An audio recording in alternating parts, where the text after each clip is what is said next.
Mm, yeah. Oh, my TV, light in the world. My TV, shine on the screen.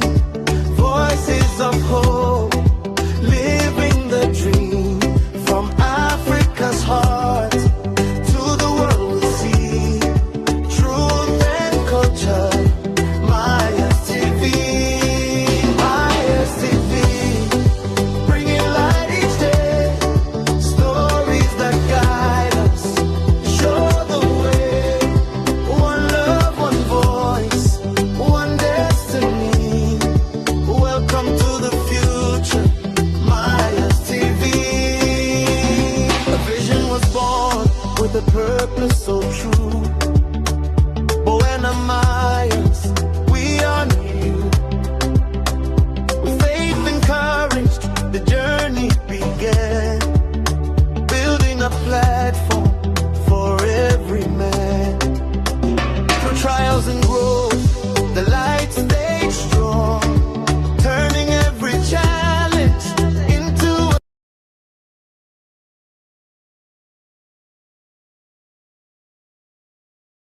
Philip, are you here? Good evening, Mr. Gibson. How are you? Yeah, good evening, Miles. How are you, bro? I'm doing good, sir. Welcome tonight.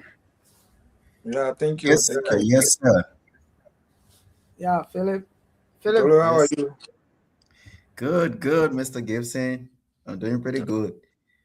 Okay, that's good. Yeah. How about you, though? Yeah, I'm good. I'm good. Same here. Praise God. Praise God. Praise God. Yeah. Yo, Miles, what's up? yeah, can we go ahead? Yes, sir. Sh- Should I take the music again or what? Yeah, just few seconds, though. Few seconds. I want to share Oh, as well. Yeah. mm, yeah. Oh, my TV, light in the world. My TV, shine on the screen. Voices of hope, living the dream. From Africa's heart to the world we see. Truth and culture. Myers TV, Myers TV, bringing light each day. Stories that guide us, show the way. One love, one voice, one destiny. Welcome to the future, Myers TV. A vision was born with a purpose so true. Buena Myers, we honor you. With faith and courage, the journey began. Building a platform for every man. Through trials and growth, the light stayed strong. Turning every challenge into Okay.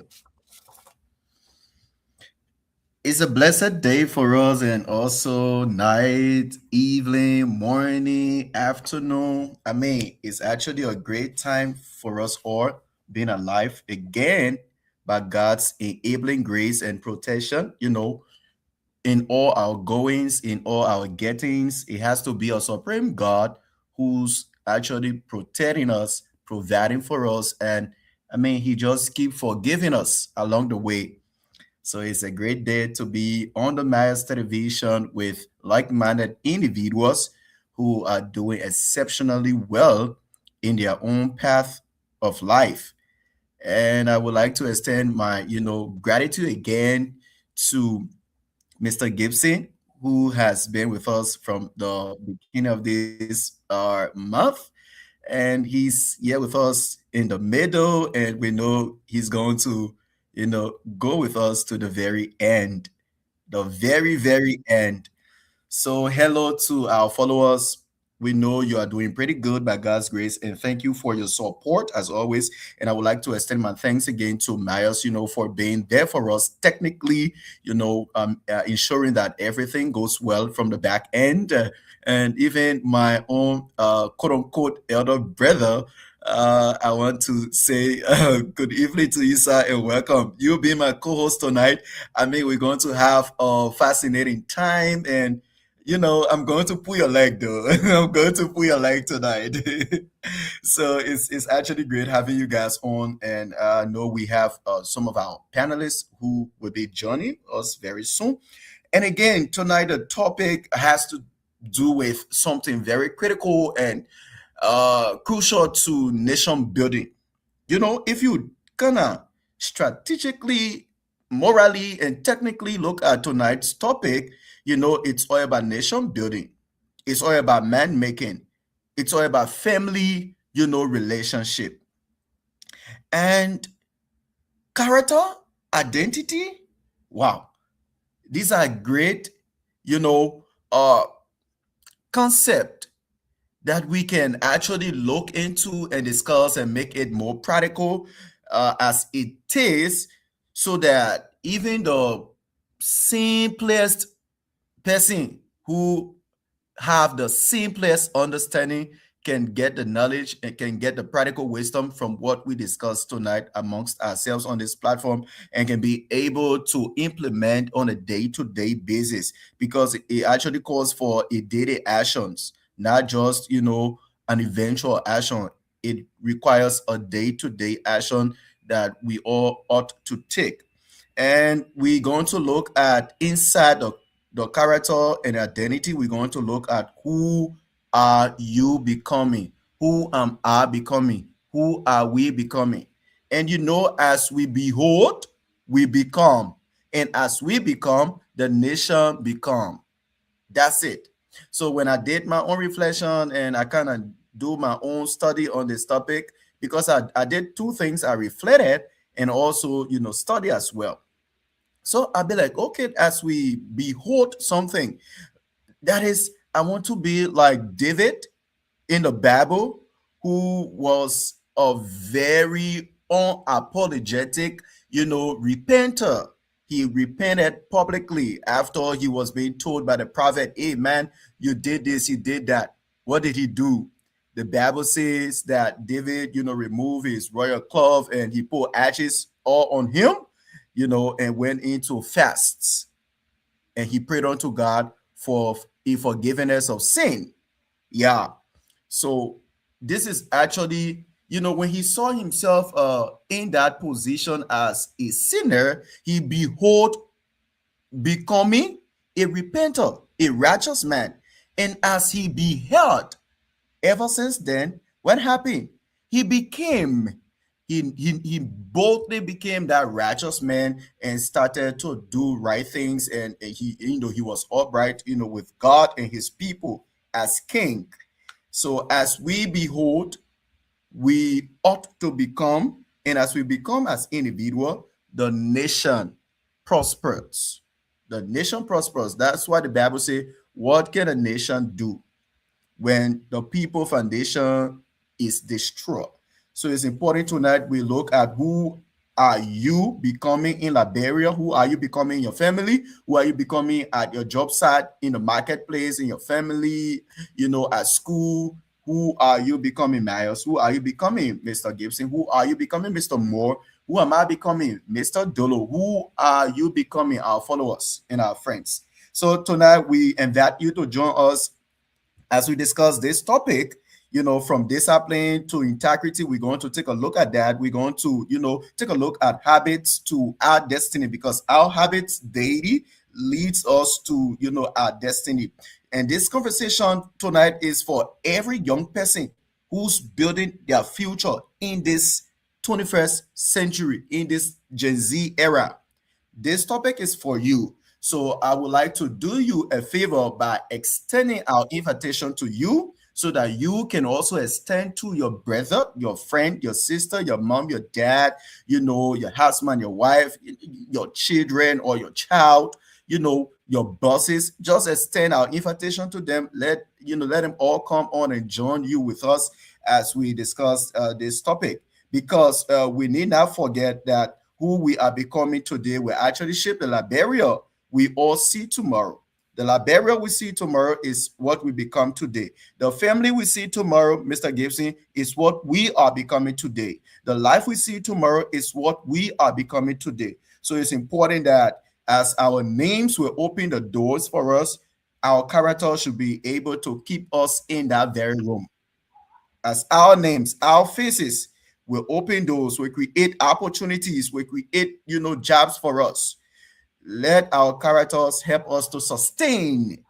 It is actually a sustainability tool that we ought to use to be able to get to where God wants us to be. With that being said, I would like to officially welcome Mr. Lee T. Gibson, who has been our guest, incredible guest for this week and for this month, I may say. And we have Mr. Myers, who has been here with us technically, and also over the time he served as host and co-host as well. And now he's panelist. That's a beauty part of Myers Television. And we have Averty Moore. Can you turn your cameras up? So we have Mr.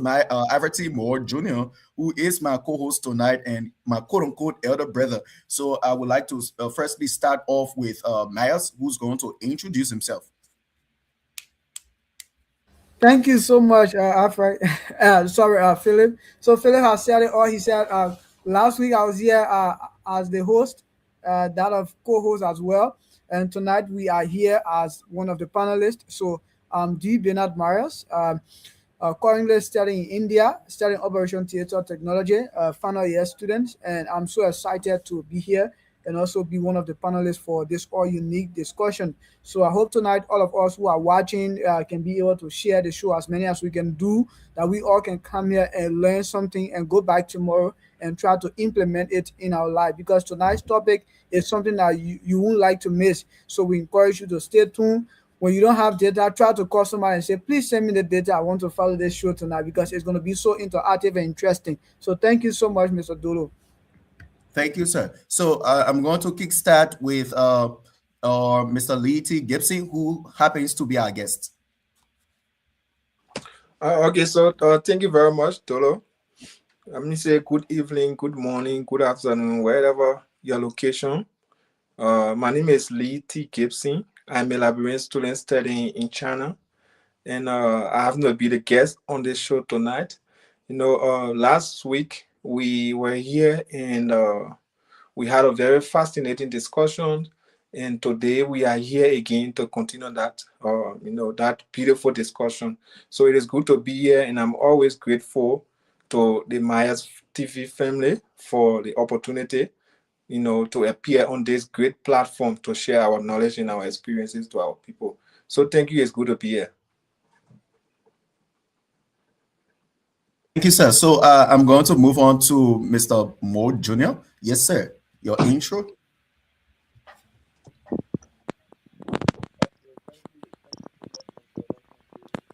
Your audio is bad. Your audio is so bad. We just can't hear you. Myers, can you hear Alfred? I just can't hear him. Mr. Moore, can you speak? Okay, he has to leave, I think. Yes. So his audio is bad. So like I said previously, right? Our names, our faces, our diploma, our certificates, our degrees, our skills, they all may open doors for us. But our character keeps the room available to us always. So that's why we've come tonight on the Myers Television to educate us, to correct us of all the wrong we've been into. Okay, Alfred has rejoined. Alfred, can you introduce yourself, sir? Okay, am I audible now? Am I audible now? Yes, sir, you are audible, but you have to do better than that, please. I think okay, am I audible? Am I audible? Are you getting me clearly now? Yes, sir. Yes, sir. Go ahead. Okay, Go ahead. Thank you. So I would like to say good afternoon, good evening, good morning, whatever your location. We want to say good morning, and I'm your host tonight. I'm Alfred T. Moore Jr., and I'm currently in India at Lofty Professional University, Punjab to be precise. So tonight we are back again with our topics. We are back again with our discussion, and to our guest, who is my big brother, Mr. Gibson. I want to say that I'm happy to see you again, always on our platform. It's an honor having you on our platform always time with your great knowledge and wisdom that you carry. We are happy to have you always time. And to my brothers on the show tonight, Bona Mars, our CEO, the guy was working behind the scene, our technical man, and that of my host tonight, Philip J. Dolo, my own little brother. I want to say I'm happy to see you all guys here tonight, and I hope Can that you we guys catch hear up. me? Thank you. Yes, you're audible. Yeah, yeah, you are I audible, I, I Mr. cannot Gibson. hear Alfred. That's why I'm asking. Or I request that you go off and come back on. Okay. Yes. Yes, Alfred, you can continue, sir. Oh, Alfred is already off. Guys, we are sorry about that technical issue. I think they've been faced with some challenge, in connecting with us over the internet. But however, here we are tonight. Tonight is very, very interesting. I mean, it's gonna be impactful because we came loaded. We all came loaded. And Myers wanted us to do an intro on this. We are going to take 1 minute each, on this topic, throwing our intro like what do we think? How do we think? Like, how can this be implemented? For example, those people who already have the characters in tight, they already have their, identity already built. And a certain time came, they broke away, they broke apart. Something actually, trickled them that they had to relinquish that character. They had to relinquish, their identity. They had to compromise. Best choice of word. They had to compromise in between time. Like how do those people, right, can come back on the right path of rebuilding or rebranding their character and identity? Because, like I said previously, right, in my intro, our names, our credentials, our connections open doors. But guess what? Our character and identity actually help us to maintain and sustain them. So, what's your intro on that? Thank you so much, Philip. So, Philip, when I saw this topic and I decided to do some research and I was like looking at it very carefully, and what I saw, Philip, was when I read between the line of character and then that of identity, there are two things I saw: internal and external. You Okay. remember I said something here the past show, Philip, when you leave Liberia, you send all your documents. Those documents you send are your identity to the people. The last thing that come behind it when you arrived, the last thing you will come with from Liberia that you will put in your suitcase is your character. And when you arrive, the first thing you will put outside is your character.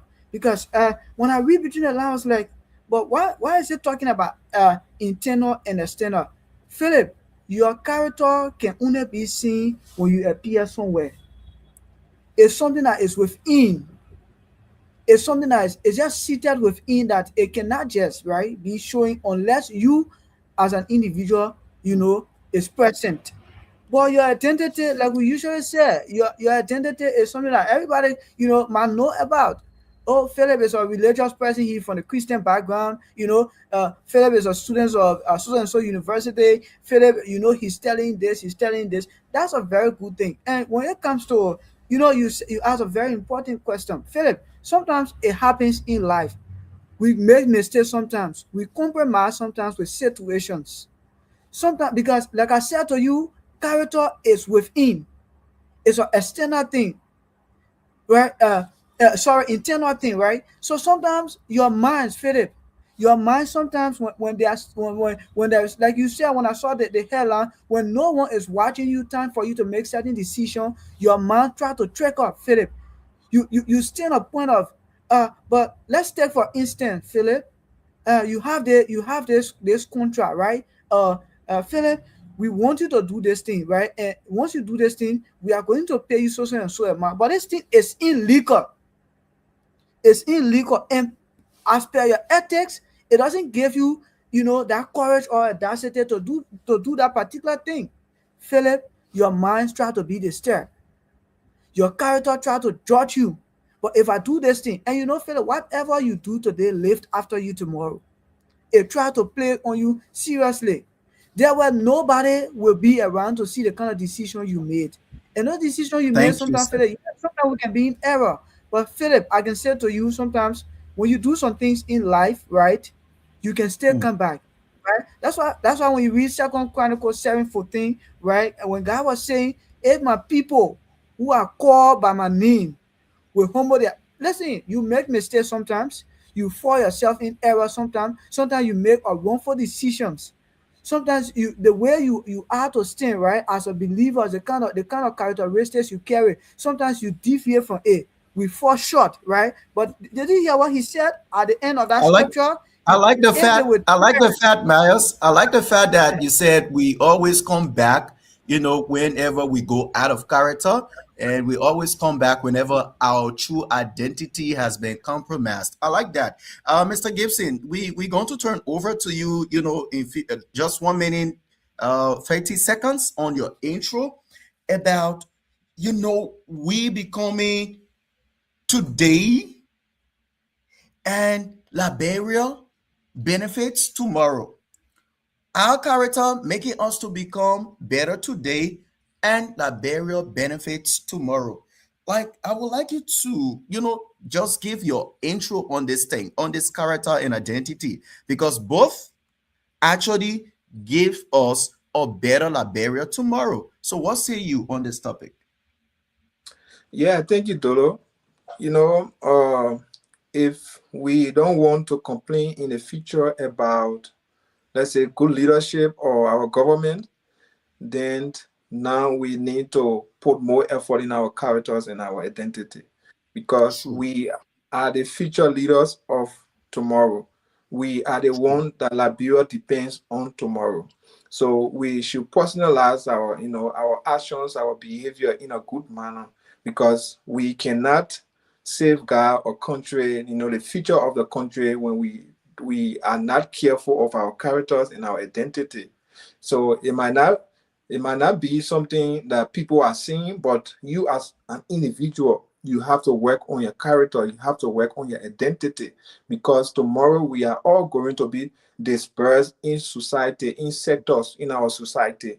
And we are not just going with our credentials, we are going with our character, we are going with our identity. So what character are you going to, take with you at that job? What character are you going to take with you at that ministry? What character? So I think we need to work on our character in order to have a very, beautiful future. So that's my take on that. Thank you very much. I appreciate you, sir. Thank you for your insight on this. And we turn over to my co-host. To you guys. Am I audible to you guys? yeah, you are. I don't know, Alpha is Yeah, facing Am I internet yeah, problem. you audible? are. Yeah, we can hear you. I think I'm having a network.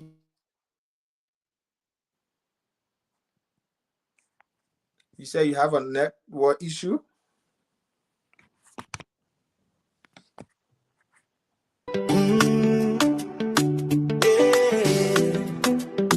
Oh, my TV, light in the world. My TV, No, Miles. shine on the screen. Voices of hope, living the dream from Africa's heart. Okay, thank you, Miles. Thank you, Miles, and thanks to Mr. Gibson. So, Alfred, let's hear you out on this topic, sir. Character and identity. So, just in 1 minute, few seconds, you can address the Okay, topic. okay. Thank you so much. Thank you so much. if the word comes to that, yeah, character and that of identity, the first thing I will actually like to say to the public, nowadays there is a question that's been circulating around, and the question are young people building character or just building image? Because nowadays, young people, we are not actually building character, but we are building image. In the sense that we're in that we are actually looking for a temporary thing that will actually push us, things that will actually give us fame, things that actually make us to be an influencer, things that actually make us to be a star or celebrity. These are things that we're actually looking up to nowadays. So you understand that nowadays our real identity have not been being shaped, and if our actual is not going in line with our actual character. Because if your character is actually being well represented, then that may actually have to reflect your real identity. But you understand that this person have different character and also have different identity. But how be it, we'll actually go into the topic tonight, and then we will actually go deep and more in depth. Thank you. Okay, thank you, Alfred. While you were speaking, I never wanted to, cut you off in between. Your device is actually giving, some distortion. There is a grounding. Yeah, there is a grounding coming from your device there. I don't know if you can work on that so we can have a very clear output from your end. The Okay, feedback. let me do that. Let me do that. Okay, sir. Thank you, sir. You know? So, like Alfred said, image and character. I think we all can relate to this. Mr. Gibson, it was 2 hours back. Yeah, 2 hours back, I was in a chat with one of my friends, and we kind of constantly, check up on each other, what's happening, how's the day, how's family, how's life going. But the way, we kind of exchange chat was not as today, the way we exchange, chats were somehow to me. So I'd be like, I don't think all is well. I perceive that all's not well with this person, right? So I'd be like, tell me, I have a sympathetic ears to actually listen to what's happening and we can walk through this thing. So the individual was like, no, nothing. I'm good. I was like, hey, come on. You can Photoshop an image. You can edit an image in the text. But guess what? The reality of your emotions cannot be altered. It just can't be changed. So same as our character. We all come on social media platforms. We all do our reels, our videos, and XYZ. We edit our images. But the emotions that we carry to the camera, we bring to the camera, is different. The character we possess in real life is totally different. So we're going to take a look at, some biblical figure that I just did a few research about, and we're going to talk about those people, in a jiffy. Right up, we saw David actually displaying character. King David, or the psalmist David, we saw him actually displayed character. And if somebody might be like, watching, they might be like, oh, what's character? What character are these guys talking about? It's very simple. Those things you kind of constantly or consistently do is your character. And those things you do when people are not watching is your character. Those things I do that Myers is not watching, Mr. Gibson is not watching me do them, becomes my character. I do them in secret. It's only the supreme God who sees me. That's it. And let's look at David in this context. The psalmist David in this context. So according to the story, he went on the top of the building, or we say the rooftop of the building, and he saw some of the ladies, bathing, kind of merrymaking, and he spotted one of the ladies, so beautiful, so gushers looking. And what happened? By that time, no one was watching him, but character was in display. He compromised with his character of being a loyal man to his wife, a loyal king to the queen, that he had to deeply look at another man's wife And what happened afterward? We all know the story. He ended up in bed with his security wife. So character was compromised. So that's what I said earlier. Character is what we consistently do, and that thing which we do when people are not watching us, when our mom and dad are not, talking to us. They are not advancing us any longer. Our spiritual heads are not advancing us any longer. No one is there to talk to us, but it's only us. It's only us, like me, myself, and R. And what happened?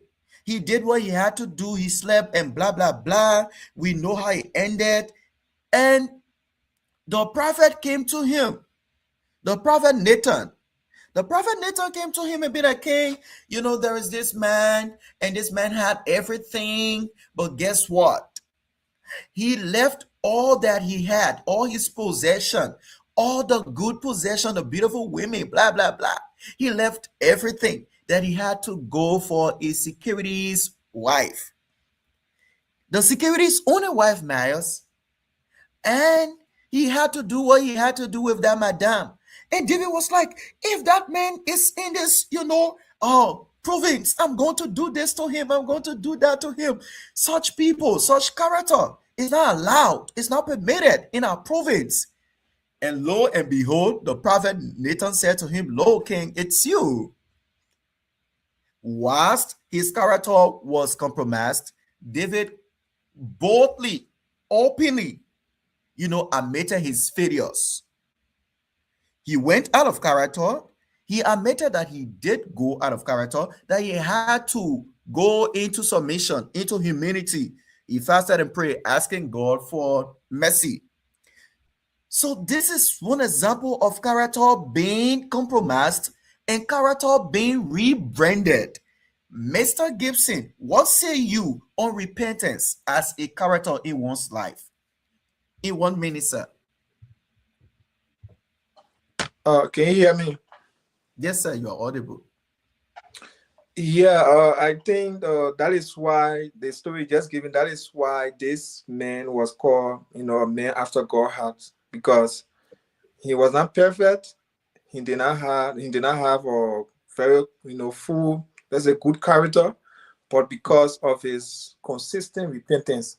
So I think in our lives, we try to manage our characters, but we cannot also do away with errors. We cannot also do away with mistakes. We are infallible. So we should be in a constant habit of repenting. Maybe you may not, sin against God, but maybe you may sin against yourself, your character. Maybe you may err against your moral value. So you have to first forgive yourself and accept yourself and or the mistake that you made, and you try to make necessary correction. So I think that is why David, he was very good at whenever he falls, he tried to go back to God and admit his wrongdoing, and he tried to to rework his faith, to rework his holiness. So that was a very good behavior. I think that is what God wants from us, because he understands that we are human. We are not far from mistakes. We will always make mistakes. But at the end of the day, are we in those positions to rectify, those mistakes? Are we waiting to accept, to take accountability of our actions? So that alone, it speaks volumes. So we have to be very mindful of that. Whenever we err, we should recognize, our errors, and we try to rectify those mistakes and erect checkpoints, and we move on with our necessary character. So thank you. Thank you for being practical. I like your practicality on this question. And we look forward to having much more, responses like yours from Miles and Alfred as well. I'm kind of putting you guys like tonight, though, so permit me to do so. Yeah. So Miles, what say you about David not hiding from his wrongdoings? He went out of character. Yes, it was clearly seen. He did not hide. He did not escape. He did not find, an escape route. He did not put a blame on anyone. Rather, he was willingly, submitted and humbled unto God for forgiveness. So that act of character called repentance, what say you in the real world? How can we integrate that as young people? Thank you, Philip. I previously said, right, you saw me, and I And you have quoted 1 minute, sir. Second Chronicle chapter 7, verse 14, right? And God was saying, if my people who are called by my name will humble themselves, turn away from their evil ways, and come back to me, He's waiting to receive us. You see, every time we read the story of David, we say David is the man after the heart of God. Philip, we live in a world today that our characters have been a very tough decision for us to make. Right. And some of us, we feel so proud. We feel like we are. I don't think this thing I've done as something like, I need to go back and, nobody see me, man. And nobody did not see me, right? I think this thing I've done is something that within me. Like I usually say, character is within, but it speaks at times go on outside and people sees it. And you saw David, right? The man went there. He did that thing, man. He could say and tell that woman, I'm a big man here. They think nobody never see us here. They think just keep it between, and between us. Philip, you can Right. be a person, right? I laid a foundation on you. I started with you saying, Philip, you have been given a contract, and this thing is illegal thing. And by laws and ethics that we talk about, your character now has to do with the moral and ethical values of you. Feel you know that thing is against your ethics, is against your moral for what you stand for. Feel but yesterday you stood your ground and went and you did that thing in the name of nobody wasn't there to see you. But Father, like I usually say to us, everything you do today live after you. The reason why David was always like he wanted to clear these things because David was looking at the future. So David was like, no, I think it is time I come back, and put myself on that rightful path because he looked at the future. Anything you do today, Philip, your character, don't just look at it presently. It affects you tomorrow. That's why you see most of our people today has been Mm. affected seriously in our generation. We are being affected by this thing today and we take it very lightly. There are some of us we feel so big in it, but no, do not feel because it lives after not just your generation, but generation to come after you. They are going to leave them, they are going to say some things to them because of that particular thing you have done. So why you have done it And now that you feel obviously, like no one Miles, see you, come back. hmm. And obviously, Miles, you spoke well. Whatever we do today in the next 5 years is going to reveal itself through people or speeches, through their facts that they're going to show, like we all see on the internet these days. Things that happen ever since then, people are displaying onto us videos. We don't want to call certain people name because we want to avoid being political, we want to avoid being embarrassed on this media, but those things people did years back are being revealed these days. And like Maya said, guys, we have to be very careful. Although at times we go out of character, but we should know how we kind of going out of character and we should be able to bounce back quickly. And Mr. Timo, what's your own take on this entire David saga? Okay, thank you. I'm not audible. Yeah, can you be fair enough and open your camera set? Yeah, I think whenever I try putting my camera on, I kind of facing there what issue. So from my Okay. side, yeah, so I have to change Okay, sir. direction. You can go ahead. Yeah, I don't know what is happening to Airtel company nowadays. When you are in the house, the network is kind of being fluctuating. When you get out, and then it's kind of be stable. So I have to come out.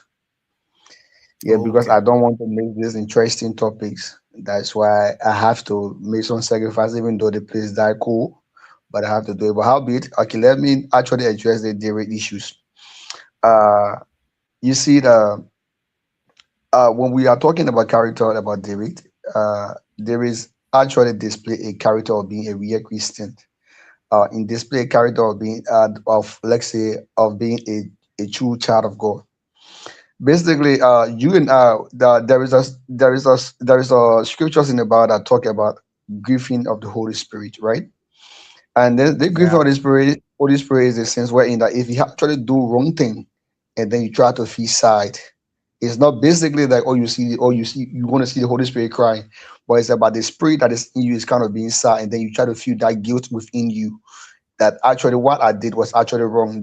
That's what signal to your mind that okay, what I did was wrong. So that's what actually signal to your mind, okay, what I did was wrong. But nowadays, for we the you or we the believer nowadays, we actually display that. We not just sorry for using that, but we actually forget about that. We actually forgo that feelings. We don't pay attention to that feelings that okay, what we actually did was wrong. We forget about okay, well, the aspect of you being redefined is not basically that it actually the sin or what you did actually going to be forgotten. No, it is not going to be forgotten at all. The sin has already been made. You already did the act, so it's going to live forever. That part going to live forever. But what going to change you is for you recognizing and having and turning for it. If you look at not for if you look at another man by the name of Paul. Yes, when Paul was using the name Saul, Paul was one of the person that actually killed Christian. That was his character. That was who he was actually was. That's what people know him for. That was his identity. His identity. Men that kill Christian, men that chase Christian here and there. When he see you as a Christian, he kill you.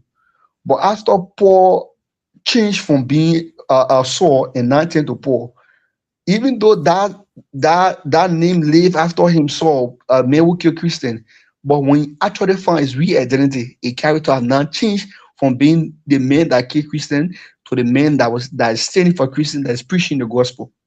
So I just believe that David, David's story is wherein he actually acknowledged that what he did was wrong. He actually identified that he is not the kind of person that he was actually shifting to be. He is this person, a person that who could have done that. Thank you. Thank you, sir. So, right in your insight, I did see that people go out of character and yet they still come back and correct their mistakes. So, to our followers and viewers tonight, that is it for us. In as much as we go out of character due to pressure, due to some things in our surrounding, people kind of coercing, all kind of things interplay, Mr. Gibson. All kinds of things interplay into us going out of character. Why it is true we do go out of character is equally important for us to know that bouncing back and correcting them is possible. It's not negotiable.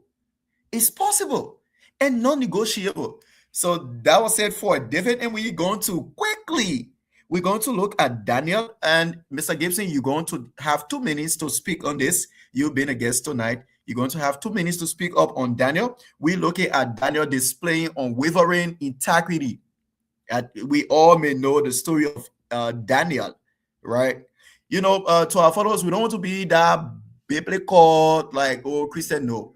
But we actually want you to, look at these people. They were all people like us, flesh and blood, but they kind of practice these things. So we kind of just take examples from the Bible to bring to you, so we all can know what's happening in character and identity. So permit us to use this figure as our example or point of reference.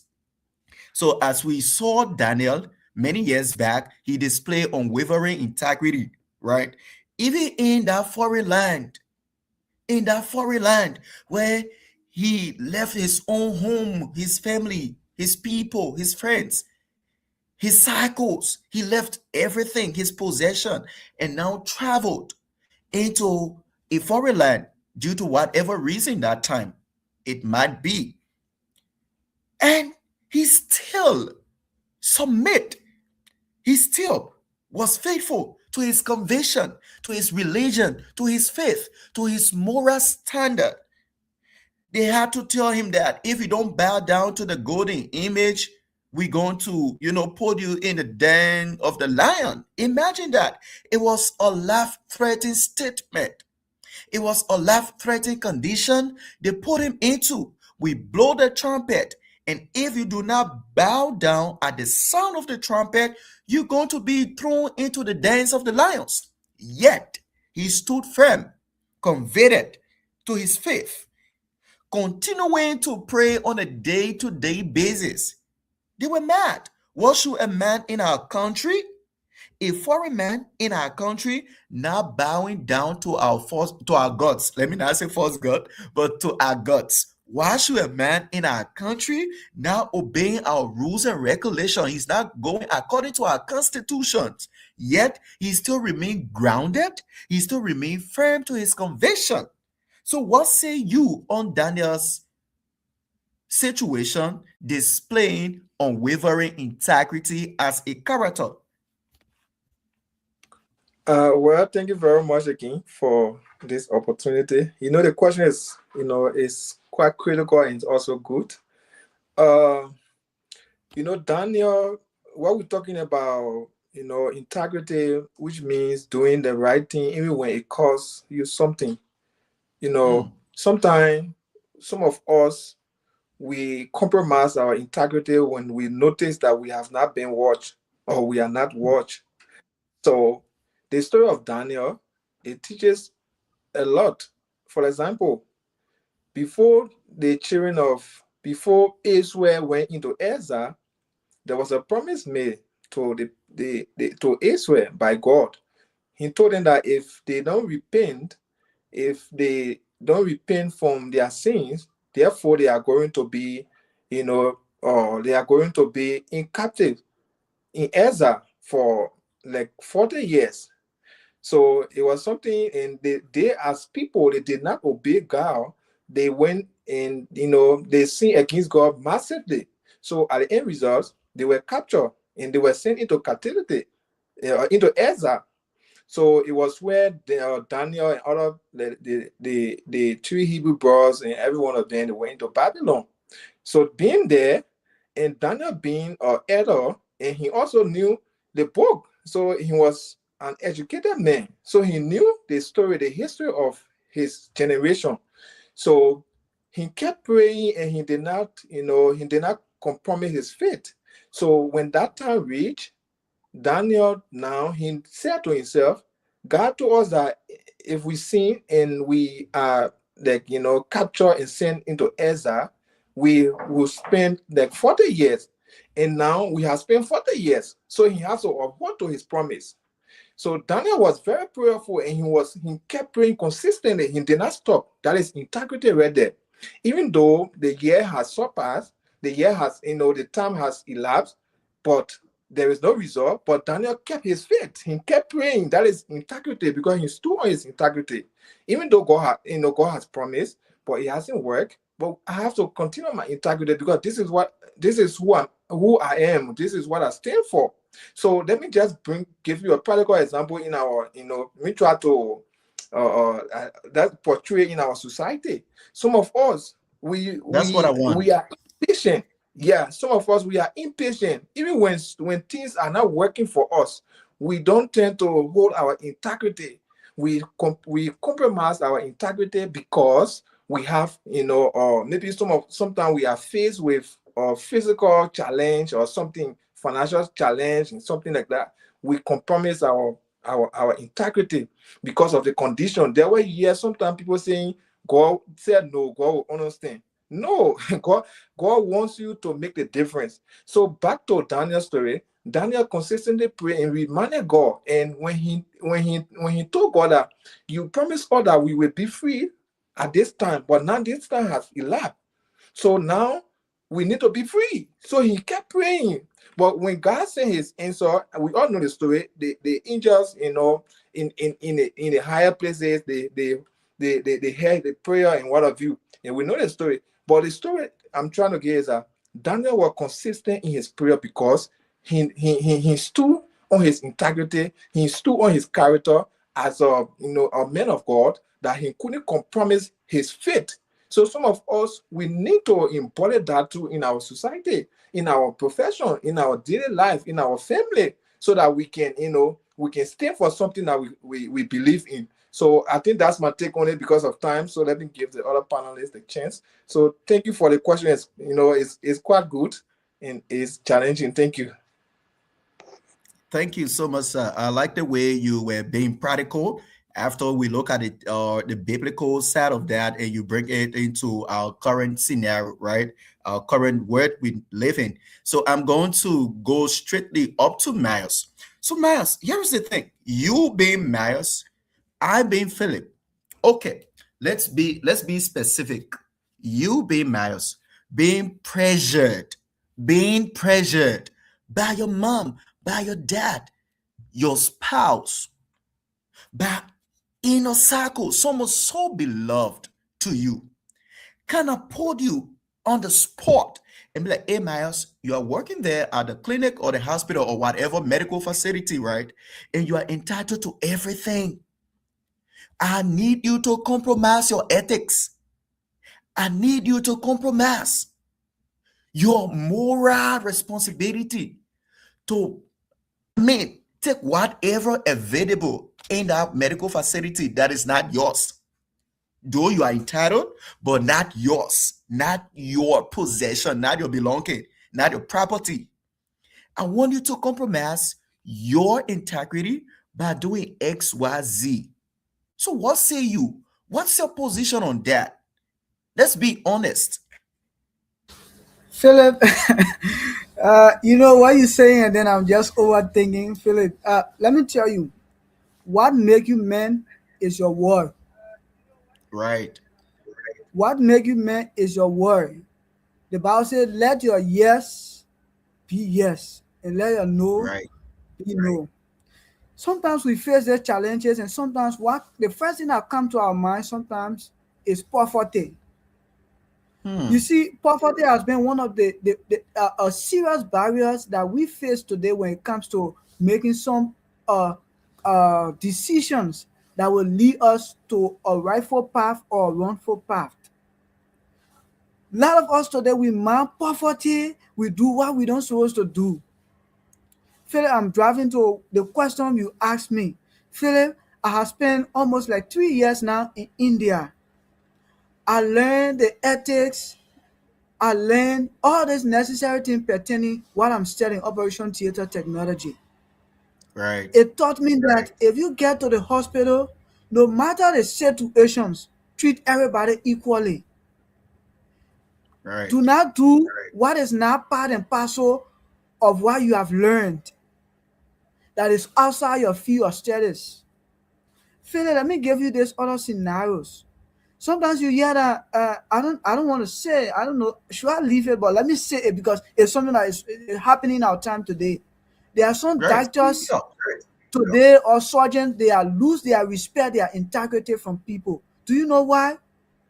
No. They have made people to lose their life due to their own self-interest, or maybe someone, a relative or whatever, self-interest issues and other things. Philip, Hmm.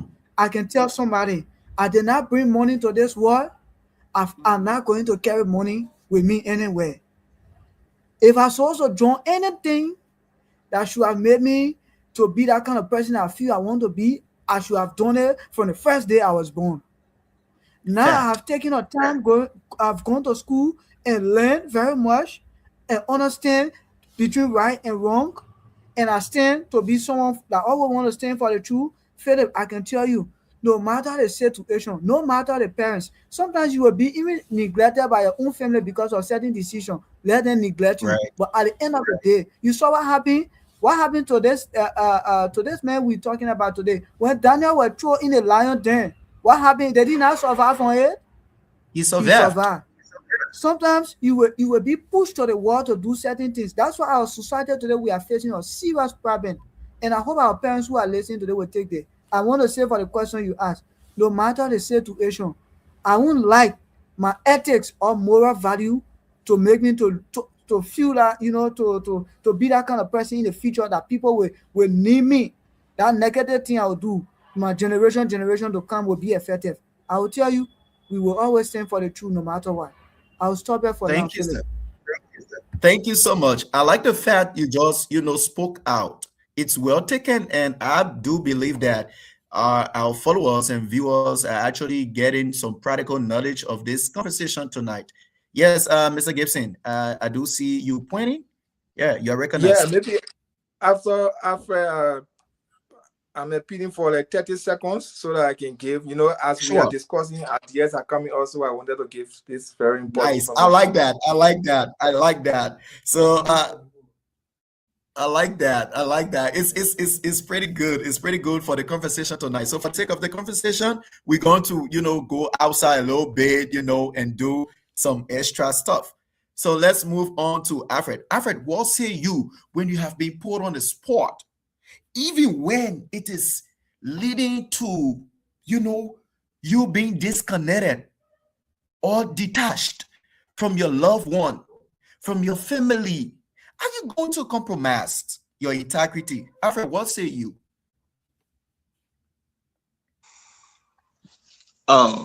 So I will actually like to make this one statement. You see, when it comes to character, when it comes to integrity, for me, I would say I don't compromise my integrity. I don't compromise my character. Why?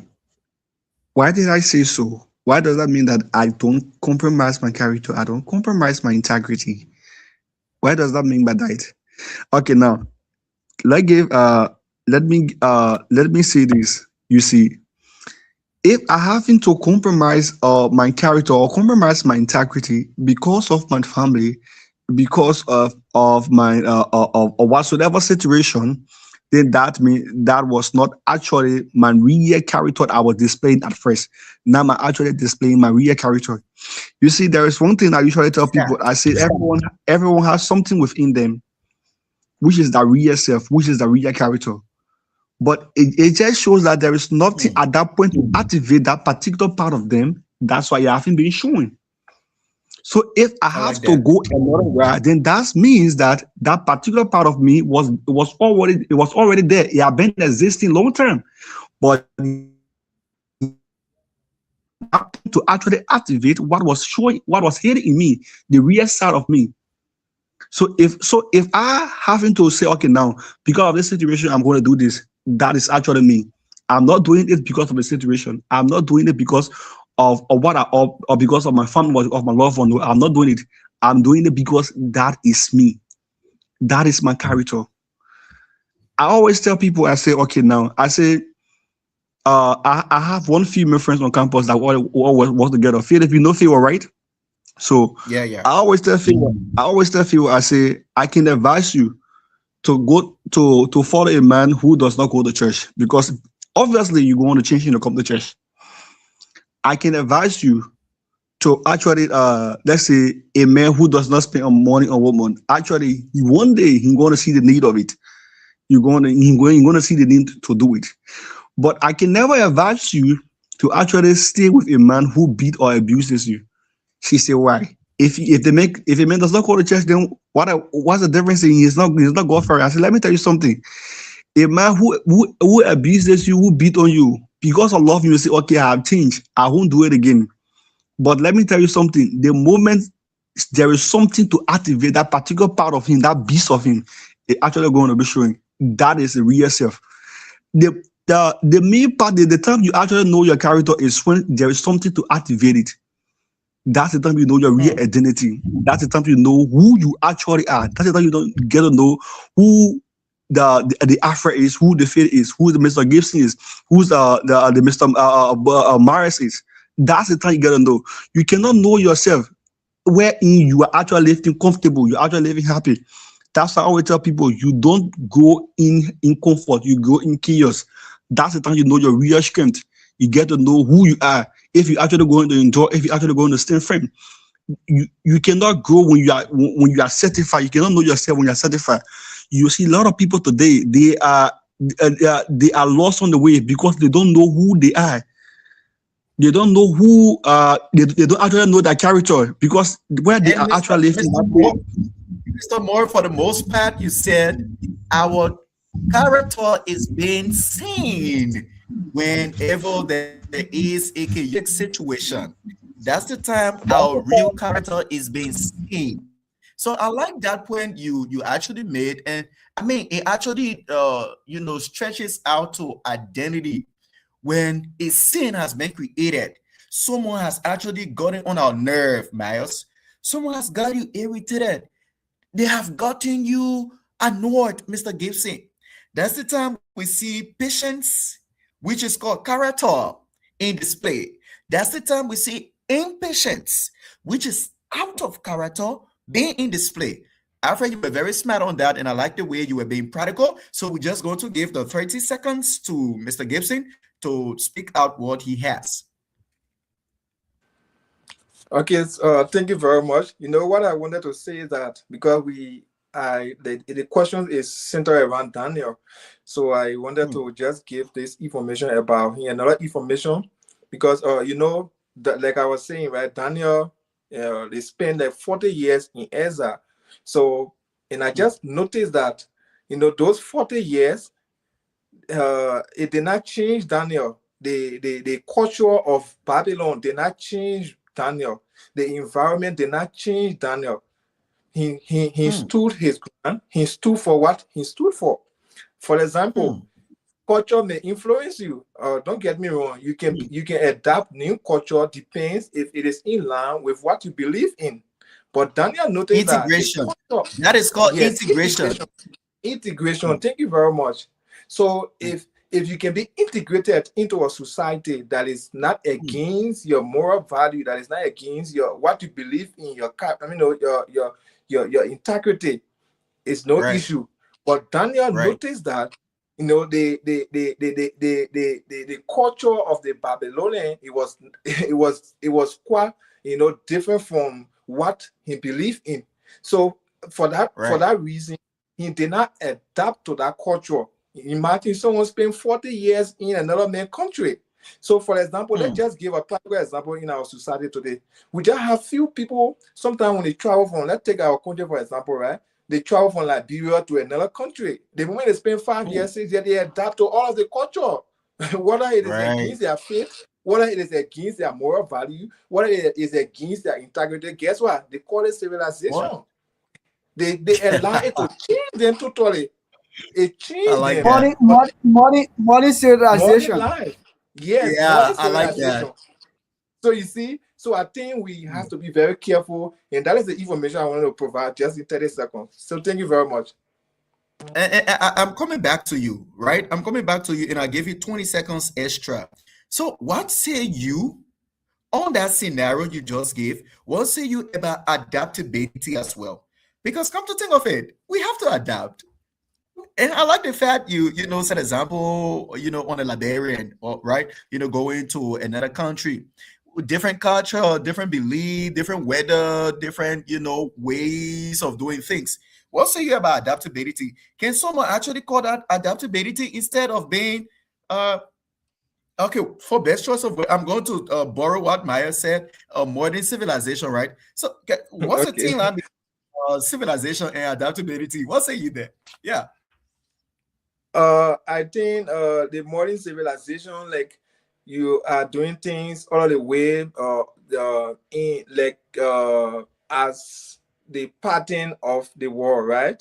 Adaptability comes where you like travel in a new environment. You have to get used to the weather. You have to get used to the food. You have to get used to the way things are run, like how to get transport, public transport, how to travel. These are all, adaptability. But and specifically, Mr. Gibson, specifically, we're looking at the moral aspect. We're looking at the morality of the adaptability. Okay. So, thank you. So, let's talk about the morality, right? For example, right? You in another country where you have so many things. Like, for example, there are other countries that all kinds of immoral activity can happen in the street. It is lawful. Like I was reading the last time in one of the states in America. Do you know that public sex is acceptable in that state? And you have more people doing that. Just do your research. You have people,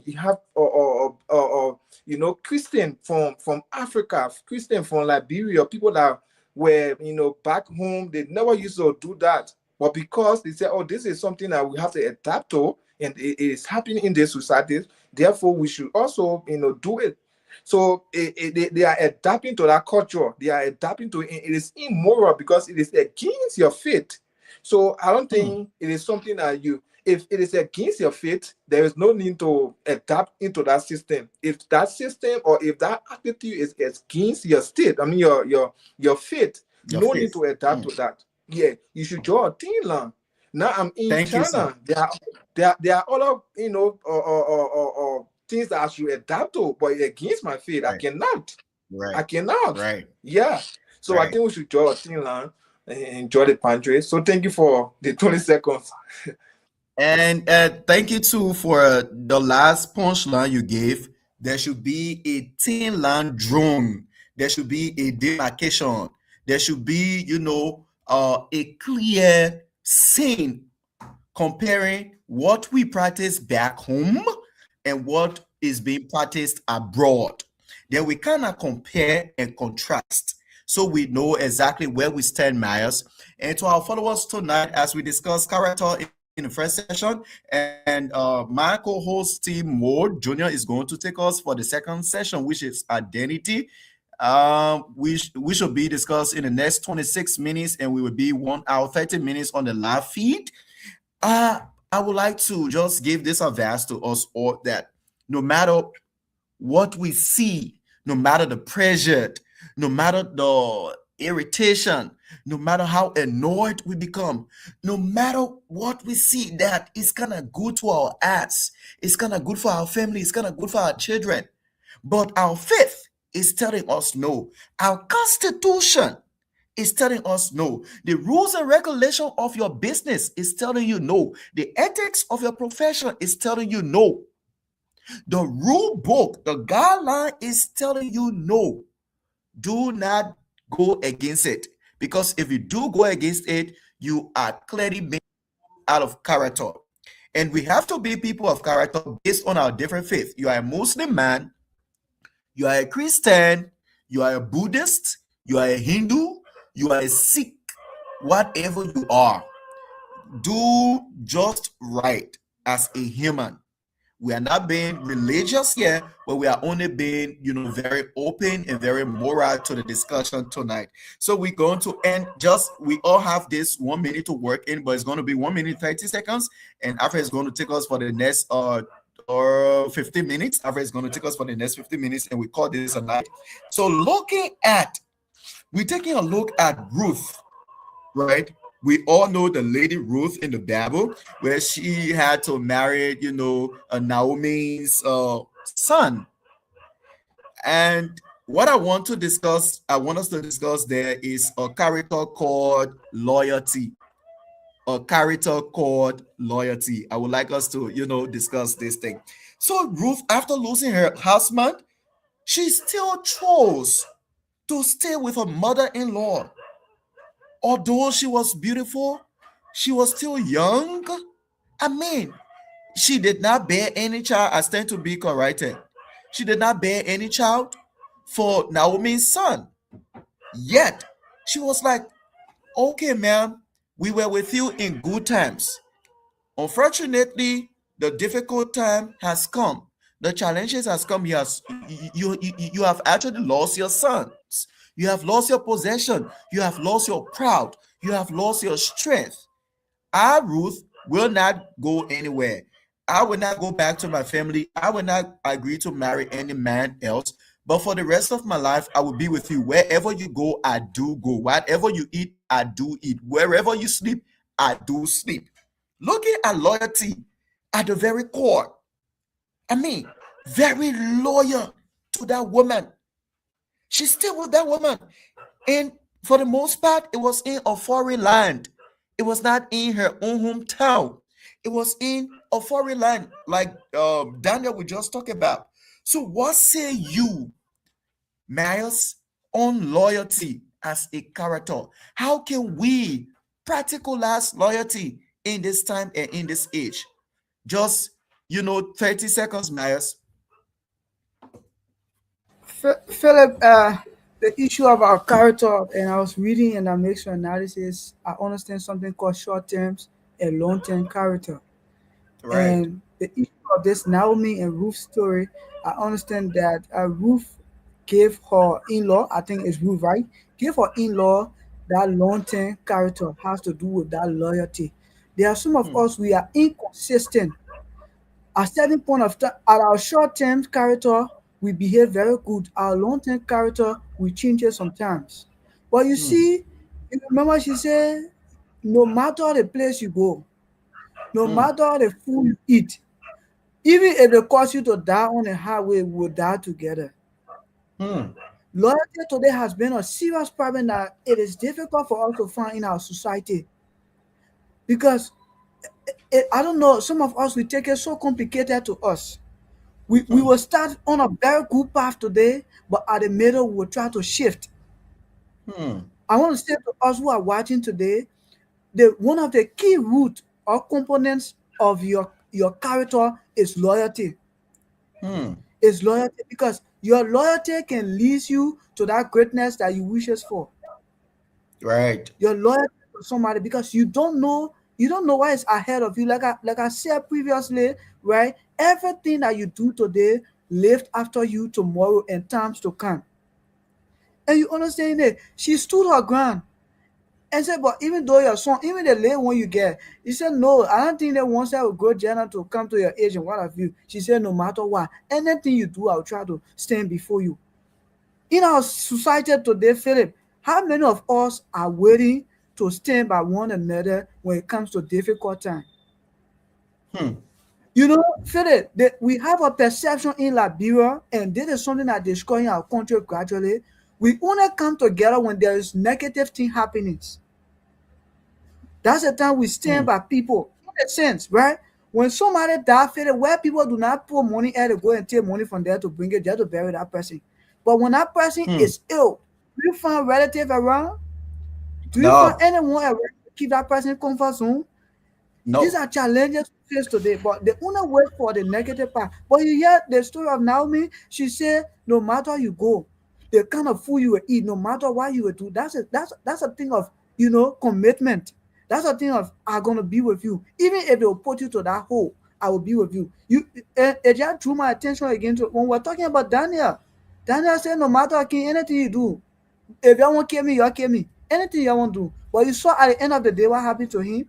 What happened to Right. Daniel when you were throwing the lion there? He came up very great. He came up very powerful. You know what loyalty Thank you, can do for Myers, you, my for brother? being general. Thanks for being general with the insight. I like that. And going to look at the relationship aspect of loyalty, or steadfast loyalty, and also look at the corporate side of loyalty as well. So for the relationship aspect of this steadfast loyalty that Ruth displayed with her mother-in-law or to her mother-in-law, we're going to take on Mr. Gibson, who's going to speak on that.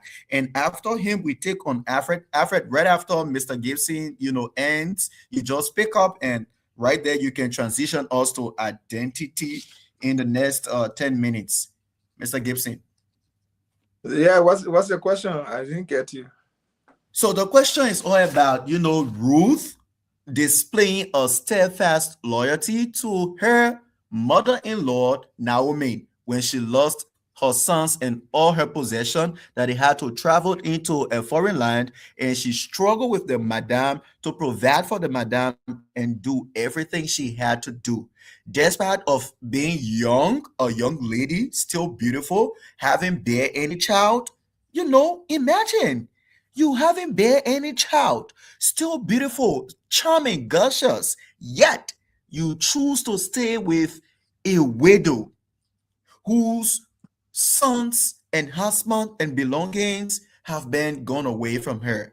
So what say you relationship wise? So I need you to, technically share your insight and be practical when it comes to relationship wise.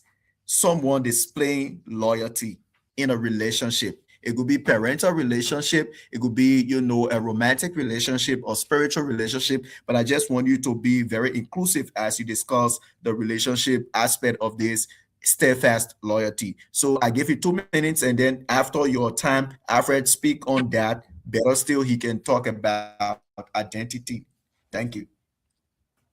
Okay, so thank you, Dolo. You know, when I was, you know, listening to or teaching about relationship, and you know, the preacher man said that in a relationship, if you are selfless, that is, you don't seek your self-interest, and if you are after the interest of your partner, then your partner too is, you know, selfless, and also after the, you know, the interest of the opposing partner. So that relationship going to work because you have laid down your personal interest, your personal desire, and you Right. are seeking the desire of your partner. So you are no longer concerned about your own happiness. Instead, you are concerned about your partner happiness. And at the same Right. time, your partner too is concerned about your happiness. So he said that relationship is going to work. That relationship is going to last. Here is the Absolutely. issue. Why are we experiencing, let me come to the circular relationship, why are we experiencing so many divorce cases? It is because people in those relationships, they tend to just care about themselves. You will find in a relationship, the mother-in-law, I mean the daughter-in-law will be more concerned about her family, will be more concerned about her own personal life, with, you know, with not care about the interest of the husband. So at the end result, she wants every benefits to go to her family. And it could be in feelings, it could be in attitude. She's only concerned about what makes her happy, what makes her, you know, feel good. She doesn't care how it comes. She doesn't care about her partner, her husband happiness. She's only care about herself. Likewise, the men, they let's say he only cares about, you know, his happiness and his interest. So at the end result, that relationship is not going to work. That is why we are experiencing so many divorce cases. But if we will just work together, you know, or we be selfless in our relationship, it is going to work out. That is why Ruth, she made a vow to her husband, passed. But she saw the mother-in-law, or old lady. There is no other daughter, there is no other help. If I just leave this woman and say, oh, let me just go because her son have died, she will suffer. So right there, she was very selfless. She she did not care about her life any longer. Because mind you, this lady, she was very good to me when my husband was alive. And in fact, she was the one that gave me my husband. So at the end of the day, she thought it was not to go away from this lady, even though she insisted that Ruth go away and find, you know, a better life and whatever. She said no. So in that case, we saw a total, you know, true love being displayed. And at the end result, she got her benefit. She got reward. God rewarded her. She got married to, I think, Boaz, one of the king in that land. So you see the benefits. So Right. sometimes we need to be patient in our life, in our relationship. We need to seek the interest of our partner, and we also need to be patient with situations. Sometimes, or you know, sometimes this situation just comes to just test us, to just test our character, to just test our integrity. But if we fall prey to that, we are not going to make our airway. So I think we need to see how best to seek the interest of our partner in any relationship. Seek the interest of your partner. Seek the happiness of your partner in everything you do. Seek the interest of the opposing, you know, or partner, so that that relationship can work. So that's the same way with God. If you want to serve God, seek the interest of God. What makes God happy, do it, and avoid what, you know, what bring problem between God and you. So that's my take on it. Thank you for the question. I like it. There should be no problem between you and God. That one I'll bring private between here, boy. You must watch it very carefully. That's hilarious. That's hilarious. I like that. But it is a fact though. Yeah. disloyalty brings a problem between you and God. I mean, it brings problem, Myers, because your relationship with God becomes, teen. What did Jesus say? He said, "Are you hot? Are you cold? Or are you just in the middle?" He, he said, "I will Choose your spit you side. out." Yeah, Choose your side today. Jesus said, Whether you yeah. Exactly. And I like the way Mr. Gibson put it in our, Le Colloqua. He said, I mean, what you do, you might not bring prayer between you and God. And no. What we do, it might not bring prayer between we and God. That's why Jesus left I it. don't know Yeah, why, I my don't know Phil, why you can give me 10 seconds. I wanted to say something when Mr. I Gibson give you just said 5 that seconds. line. I give you 5 This is seconds. what came to my mind. In the beginning, when God made Adam and Eve, right? Adam and Eve was very committed to God. They were serving God diligently. But you saw what happened. You saw the parent that keep between them and God. The day you go against God, the parent that harasses yourself, it can be easy for you. You saw, and I Yeah. asked him, Uncontrollable. Adam, who told you are naked? He said, I'm naked. How you know? How How you you know that? know? I created you already. How you know? That's what disloyalty does. That's what it Yeah. does. I mean, once we are disloyal, even to our partner, to our parents, our friends, our work, once you are disloyal, the people give you fire letter, they fire you. If not, they give you warning letter, or when that's gonna bad HR or boss man you get, they fire you. So disloyalty, guys, is actually bad. It's totally bad.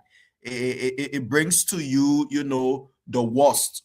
And you see this thing called loyalty, it gives you, the beauty, it gives you the glory, as we did see with Job. And we all know that businessman Job, when he lost all of his possessions, everything, his disloyal wife now came to him and, ignorantly said to him, you have to cause this your God and dad because you are Just pause the worthless. man one time. Tell the man the thing he want, yeah, and then just She spoil your wanted to loyalty bring with him. she wanted to bring problem between Job and God. Job and going to God. Yeah. So, Alfred, we take you on. You can drive us through identity for the next 15 minutes so we can call this a night, a day, an afternoon, or whatever. Thank you, guys. So before Alfred comes in, we're going to take just 10 minutes of musical break. And if you have your question, you just drop your question in the comment section, or Miles can, read out the contact number. You can connect us via WhatsApp. Thank you. It's been a very great first half.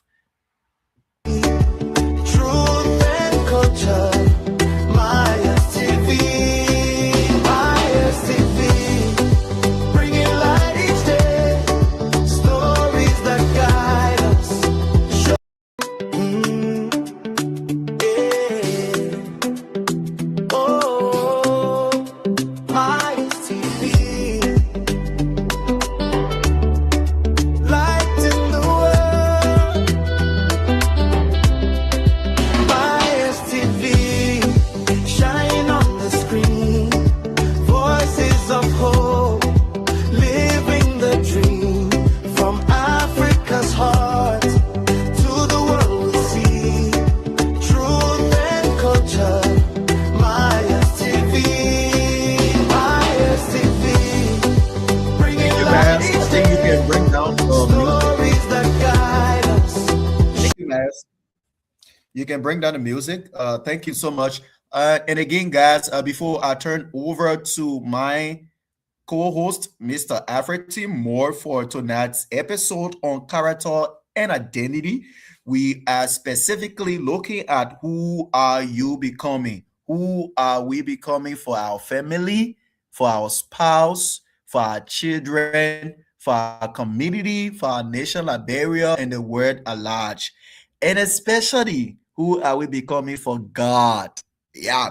So let not your disloyalty, let not your, out of character behavior bring you into confusion with God. Let it not bring you into problem with God. That's the punchline for the first session. Let not your your dishonesty, your disloyalty, being out of character, lacking integrity, let it not bring you into confusion, into problem with God. Why? if you just allow them to do so, you're not going to see the greater glory of your life. You're not going to see that success. You're not going to achieve those achievables. So with that being said, from my end, for the entire first half, I would now like to respectfully turn over to my co-host, Mr. Alfred T. Moore, to drive us through identity, which is very core to our existence. And we know identity is actually the clear result of our repeated character. Identity, I say again, is a visible result of our repeated behavior or character. Thank you, Mr. Alfred T. Moore. The microphone is yours. Okay, thank you so much. Am I audible? Yes, you have to do better than that, sir. Okay, thank you so much. When you guys were speaking about our root, I actually wanted to say something, but I said, okay, let me just wait for my time. So before I actually enter deep into our identity today, I will actually just like to give a few points on the roof aspect. As my big brother was speaking, Mr. Gibson, in talking about that relationship stuff nowadays, something just drops to my mind. You understand that nowadays people actually enter into a relationship, most especially women, enter into a relationship based on what they can get. It's not about what it's not about what the relationship is about, but it's about what they can gain, what will be going to benefit, what actually going to gain from the relationship. But if you look at Ruth was not actually thinking about what she actually would get from the relationship, what she would gain from the relationship. That was not a focus. She entered the relationship because she pledged her allegiance. Like she said, if your God will be my God, your people will be my people. So, like when I was speaking I talk about wherein you see nowadays, you will see that okay, you hear people saying that this was not you, you were not this person. How come you changed? This is not my husband or this is not my partner. That is a partner. That is a husband. That is a wife.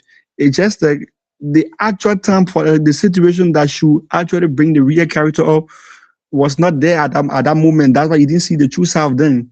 But now the situation have arises. Now you see the true self. But howbeit, we will actually come back to that discussion another time. But howbeit, today we are actually going to look at this one called identity crisis in youth today. Now, when I actually gave you my introduction, I made mention of I asked a question: are young people actually building character today, or we are just building image? And talk about that in that circle around what our identity. Basically we have few key points. We have the social media comparison. Today, we understand that today you see that the youth are growing mostly virtually competitive generation. Here's the way you see people have a social media platform like Instagram, the TikTok, the Facebook. They have created what culture wherein image is currency. You understand validation is measured in the legs. People want okay, this person is kind of being validated through their legs. Okay, how often this person are being posted, how often this person are being on social media. You understand that success looks so instant. Everyone appears ahead. Everyone want to be on top of things. Everyone want to be a celebrity. Everyone want to be that influencer. Everyone want to be that person that the eyes are on. Everyone looking up to them. But here's the truth, right? You see, social media are one of the things that just show the highlights. It does not show the full play. It just show the highlights, the good side. It just show the highlights, the good side, okay, but not the reality, not the full play of the game, not the truth of the game.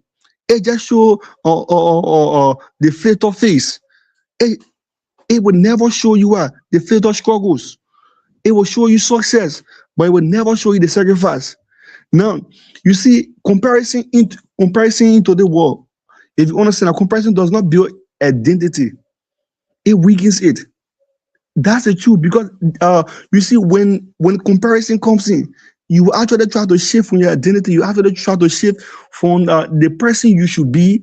Now you want to become someone or that person who you are not to be. You are not to be. When the young person constantly compare themselves, their body, their financial status, their relationship, their lifestyle, that begin outsource of their self-worth.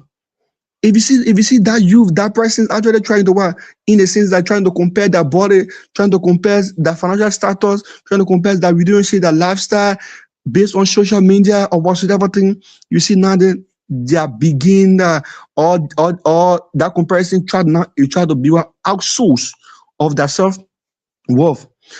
Identity becomes performance based instead of value based when comparison involves. Comparison when comparison involve identity is now a performing base instead of what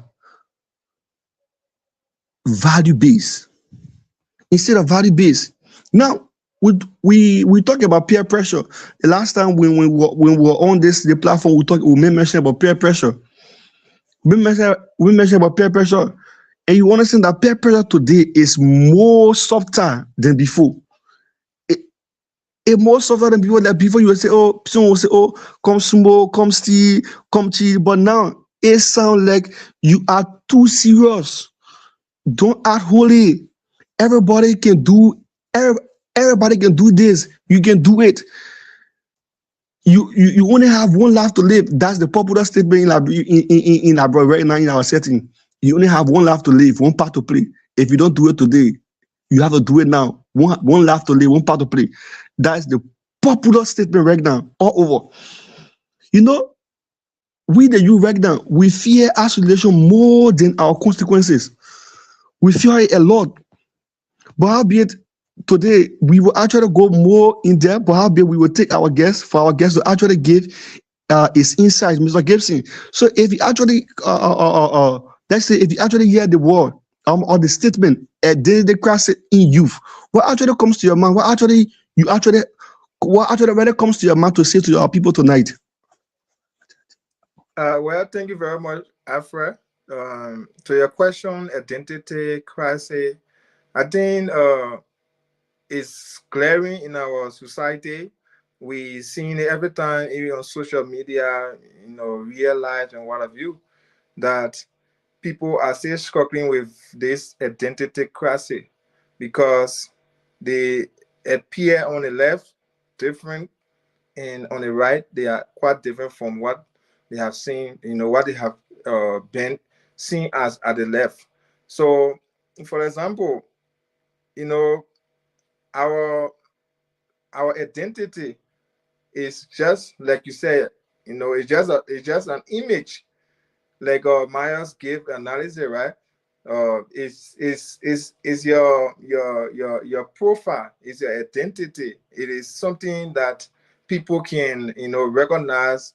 They can recognize by you. It could be your picture. It could be whatever thing that belongs to you.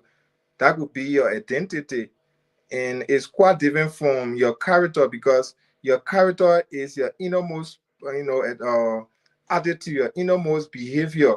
And so that identity is just your uttermost, something that someone can recognize you by, by your picture and what have you. So here is the thing.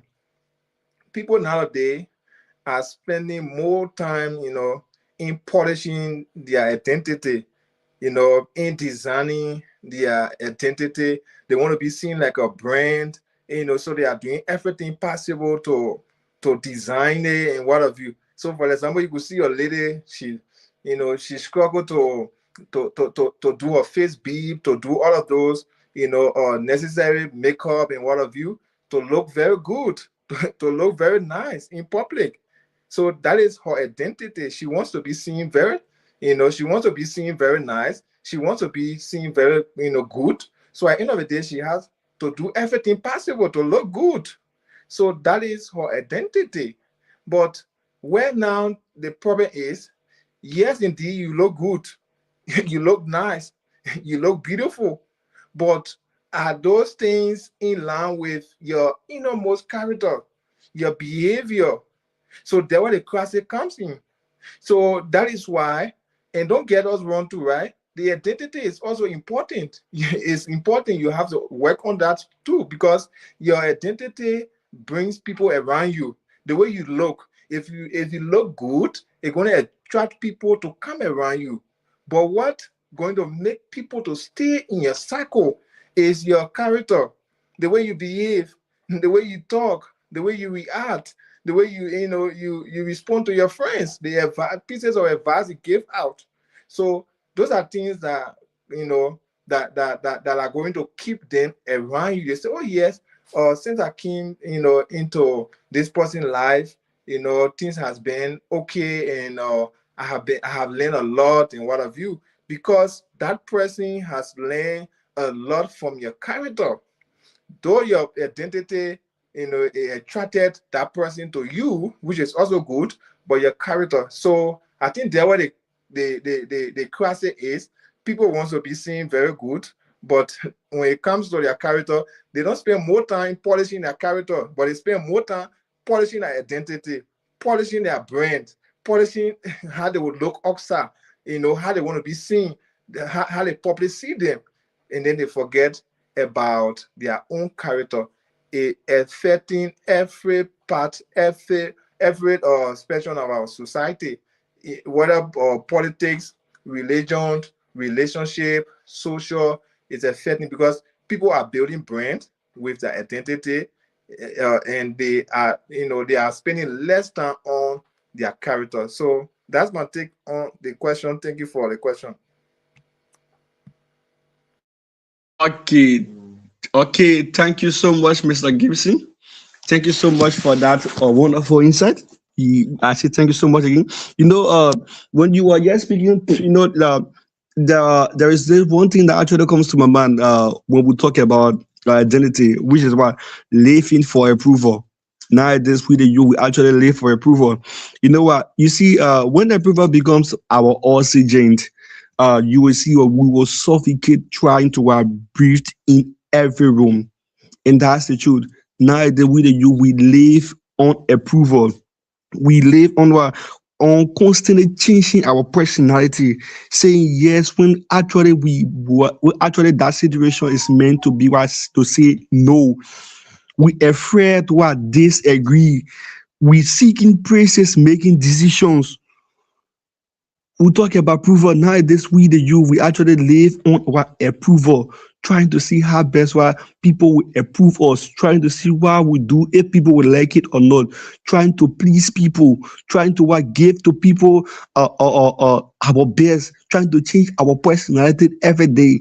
We struggle to find our real identity. Approval is the addition that destroy your identity. You understand that you see that your character is who you are when nobody is clapping for you. That's the truth. Your character, your real character, is who you are when nobody is clapping for you.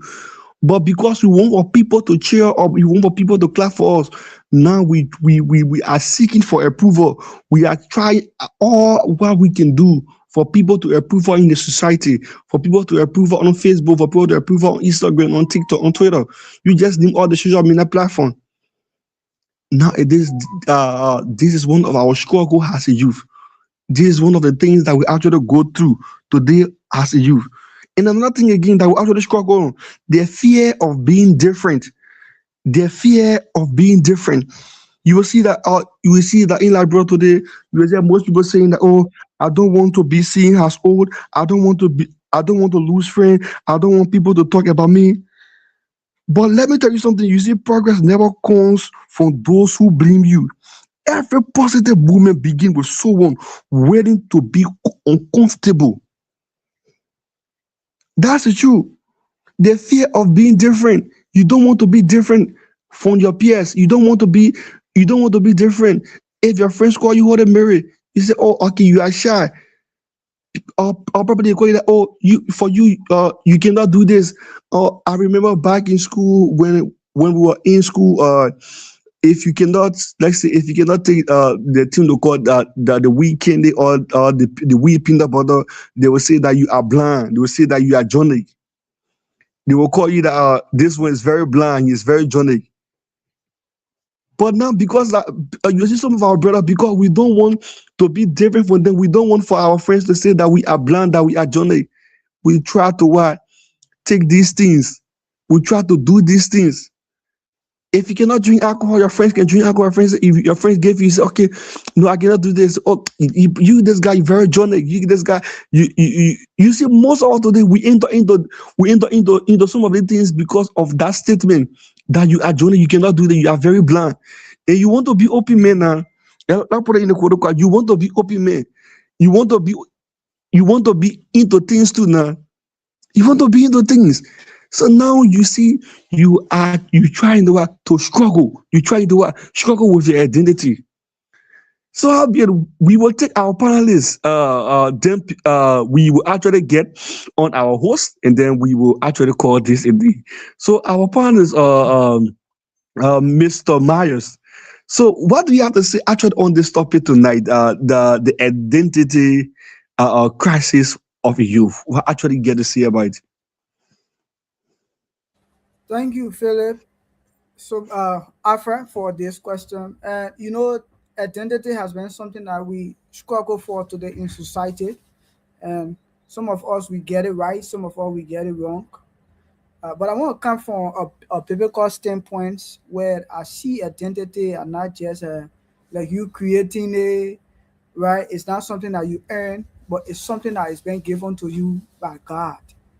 My brother, if you read the beginning of the Bible where God talk about, let's make man in our own image and likeness. Go ahead, Pastor Son. Yeah. Fella, you see why you bringing that? So a lot of us today, like let's take for example, a lot of our young people who come out today who are young ministers, we appreciate your effort, but most of them have been hiding behind their identity thing, been calling themselves names, been classifying to themselves to be this, to be that, to be that. And I want to say tonight, very clear to us, it is not by all these things that we are doing. But let me tell us, who gave us that true identity is God. Sometimes we feel like, yeah, I can do this, I can do this. No, it's just something, right? It's just a Mary makes something. That's how I feel. It's just a Mary, something. But our true identity, it comes from God. We were created in the image and likeness of God. Who image? It is God image and likeness we are created in. God gave us that, that courage. He gave us that values.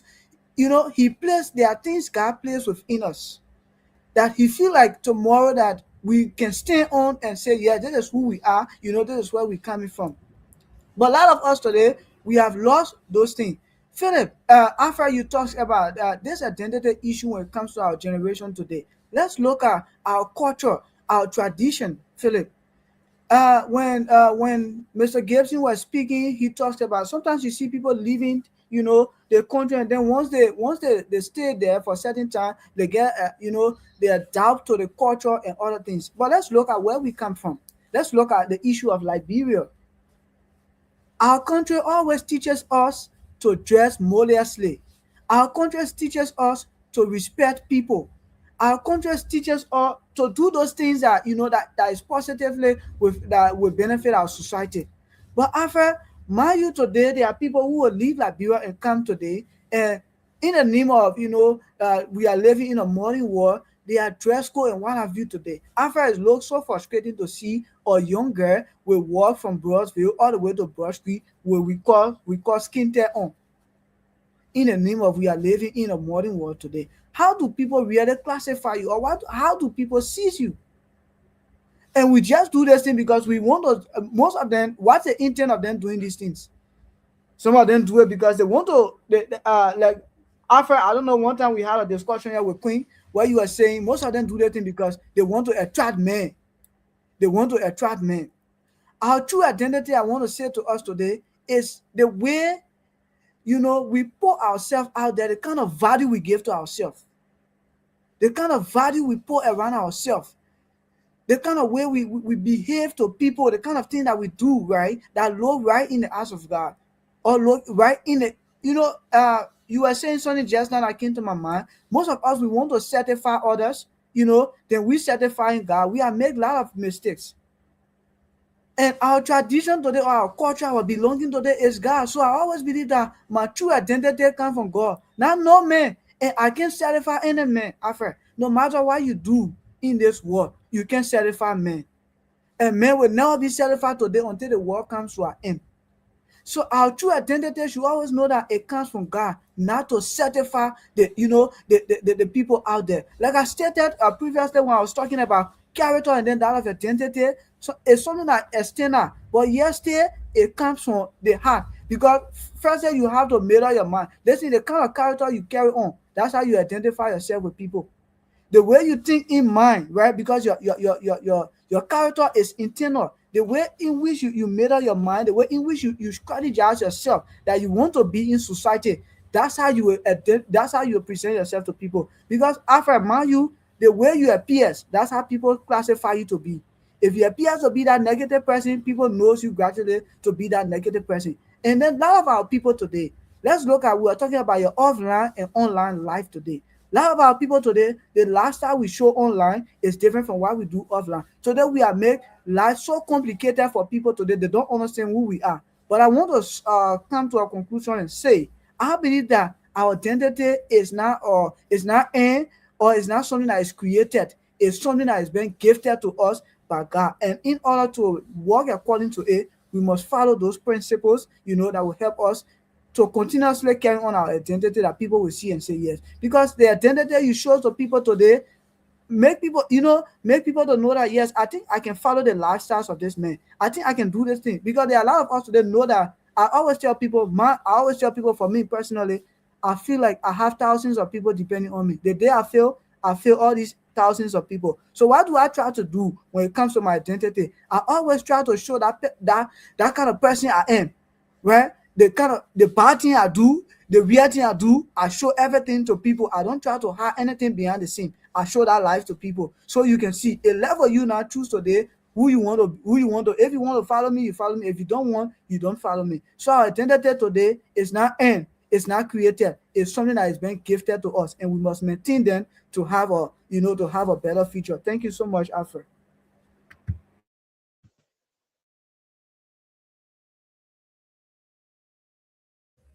Alfred, are you here with us? Yes, Maybe. I'm, Okay, I, yes. I'm Here here. you come. I'm here. Thank you so much. Here you I like come. that. I like that. I like that last statement. We have to maintain our identity. Our identity is not like a season. It shouldn't be seasonal. It shouldn't be today we are different, tomorrow we are different. We should be constant. We should be consistent. We shouldn't be today I'm Miles, tomorrow I'm Mr. Gibson, day after tomorrow I'm Mr. Dolo. When I'm saying I'm afraid, that means that I should be afraid, and I should be afraid forever. I shouldn't be a man with different name, with different attitude, with different behavior, with different character. I should be a man with with a specific behavior, with a specific attitude. I say, okay, this is what Alfred can do. If someone say, okay, this thing, who did this thing? Okay, I can point and say that was done by Philip, that was done by Mr. Gibson, because it's what I know him for. So I like the last statement, my brother. We should be constant with our identity. So we will take our host tonight. I actually believe that he has something to say. So we will just give him 1 minute because of time. We are actually going to be here again on Friday and Saturday. So we are not going to give all tonight because of time. So we will take on Philip just 1 minute, and then we will proceed to Jordan our curtain. Thank you. All right, sir. So am I taking the 1 minute on this topic and then just call it a day from my end, or what? Yeah, yeah, yeah. Okay, thank you. Bias, I don't like that. Bias, I don't like that. Because I know you. I know what you want to do now. I know what you want to do. So I think you can just take over your stage. I know what you want to do. I trust you. Okay. Feel like it's eating show tonight. Feel like eat your show. Feel like eat your show. All hands down. All hands down. Not eating any show. Yeah. All right, guys. Alan Wave, the second half was conducted by Alfred, and all of those insights and knowledge being shared by both our guests, incredible guest, Mr. Gibson, and that of outstanding panelist for tonight, Maya. I just want to bring this to our attention. Whenever you hear people say, I don't know who really I am, I don't know who actually I am. Whenever you hear people say, I feel lost, whenever you say to yourself that you feel lost, whenever you feel like I cannot change depending on who I'm around, I change depending on the environment I'm in, there comes identity crisis, Mr. Gibson. There comes identity crisis because there is a state of confusion. When we look at the word crisis, it simply means confusion. And we talk about identity, we talk about confusion. Identity is who you really are. Are you a leader? Are you a follower? Are you a medical doctor? Are you empathetic? I mean, are you an activist? Are you a religious man? Are you a constitutional man? So if you know exactly who you are, and there is a confusion coming from the other end to you based on pressure, then you kind of hear these questions people ask. I think too often we have heard these questions, we have heard these statements, Myers. We have heard them. You have a friend, you have a brother, a sister, you have someone, just random person say, I feel lost. We see it on the social media. I kind of change depending on who I'm around, the environment, blah blah blah. I mean, whenever these things are being said,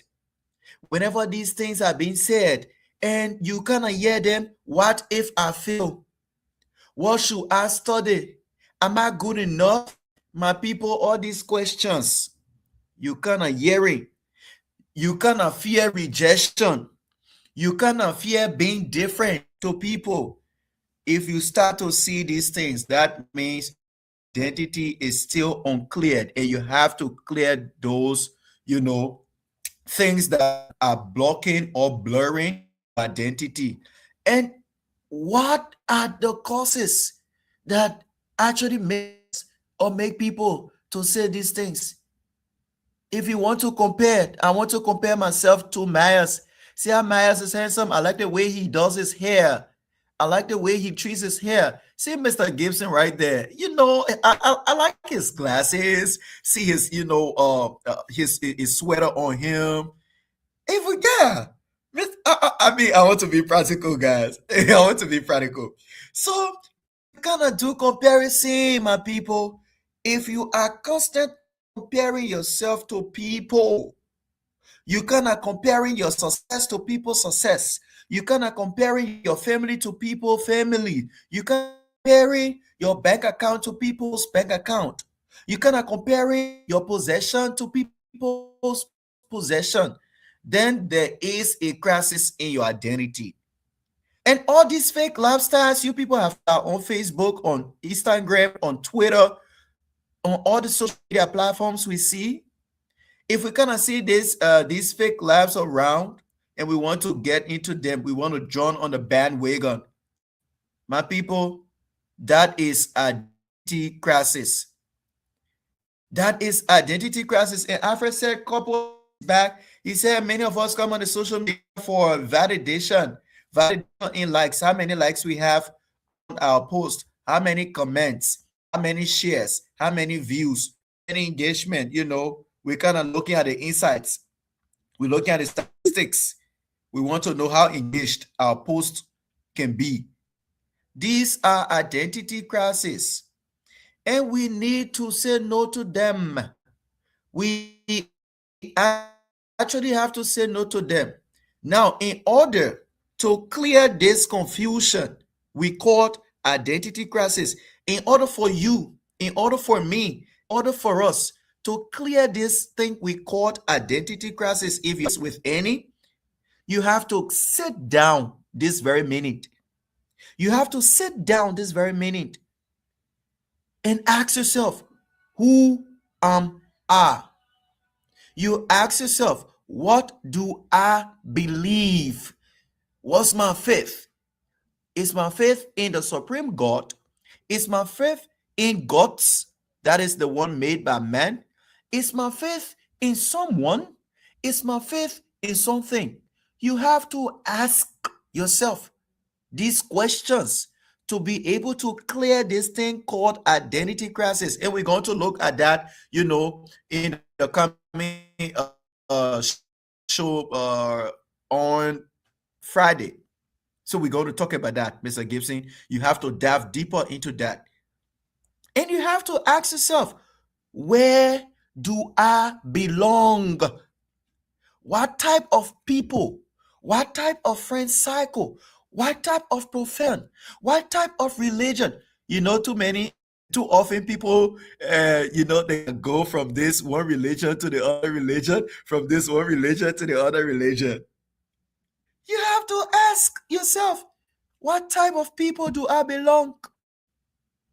What type of friend cycle do I belong? What type of career do I belong? What type of community do I belong? When we ask ourselves, these questions, we now become to get things clear. It's common. It's very common amongst, our teenagers. And even in our own teenage years, we can all attest to that.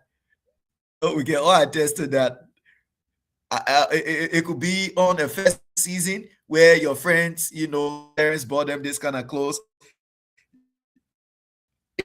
Initially, your parents bought your Christmas clothes, Mr. Gibson, and you like it. The moment you go out with your friends and you see them, wear on their Christmas clothes, you be like, that kind of feelings come to you. Yeah. So it's important, guys, in this digital world we live in. Please don't follow people TikTok account. You follow them, yes. Do not follow what they do. Ask yourself if they have clearly defined their identity. And if that is their identity, ask yourself, is it your identity? Is it where you belong? Is it what you believe in? But you've listened to some of our content creators. I'm ending now. We're going to call this, we will take our party statements. I listened to some of our content creators, this guy, his name, Myers, yeah. And he was like, some of the girls reached out to me. They said they want to be popular. Oh, they want to be popular? What are you doing to become popular? But what can you give to society? What actually do you have to offer that you can get our attention? You see what Myers Television has to offer? You see what we have to offer, Mr. Gibson, that we have people engaging with the conversation? We have people from your country, China. We have people from Liberia, people from Uganda, people from Liberia, people from India, people from America, people from Italy, from Russia. You see? Because we have something to offer. This is our identity. This is our identity. Then they reach out to the guy. Those girls be like, I want to blow. Imagine, blow? How do you want to blow? How do you want to blow? How do you want to be seen? So they said, we're going to undress ourselves and send you our nudes. Madness. Craziness. Foolishness, my people. Go to school, my girl. Learn something. Come on the internet and teach that which has been learned by you, that which has been taught by your professor, your lecturer, your teacher. Come and practicalize them on the internet. You have people doing soap making, they bring it on the internet. They go on YouTube. People want to, bake cake. They go on YouTube and learn the recipes. People want to reconfigure a computer. They go on YouTube, right? Yeah. But unlike some of our friends, unlike some of those ones who are not well guarded, they be like, I want to blow. Then you be sending sex tape. You be sending your body. We are saying no to that. Myers Television has come to stand up against that, so that Liberia can become a very civil, a very decent, a unique, a clean country. Because once the foundation is destroyed, we have a bad Liberia. You have the internet being dirty these days. Men of ages, women of ages, spewing nonsense from their mouth, being abusive, being rude. Is that your identity? That is not. Then they have this thing they call trends. You find some, I saw a content, before this, I was like, let me do my research everywhere. On this very same social media again, you see this young girl coming up and she's standing in the street. I don't know it was red light or which part of Liberia. She's bathing in the street. Then they be like, it is the new trend in town. People bathing in the street. Is that who you are? Is that your identity? Is that the purpose of your content? Is that why you came on Facebook? Is that why you came on social media? Come on, man. Let's be serious. Let's be serious. If you don't know who you are, if you don't know where you belong, if you don't know what you believe, I'll offer you this one advice.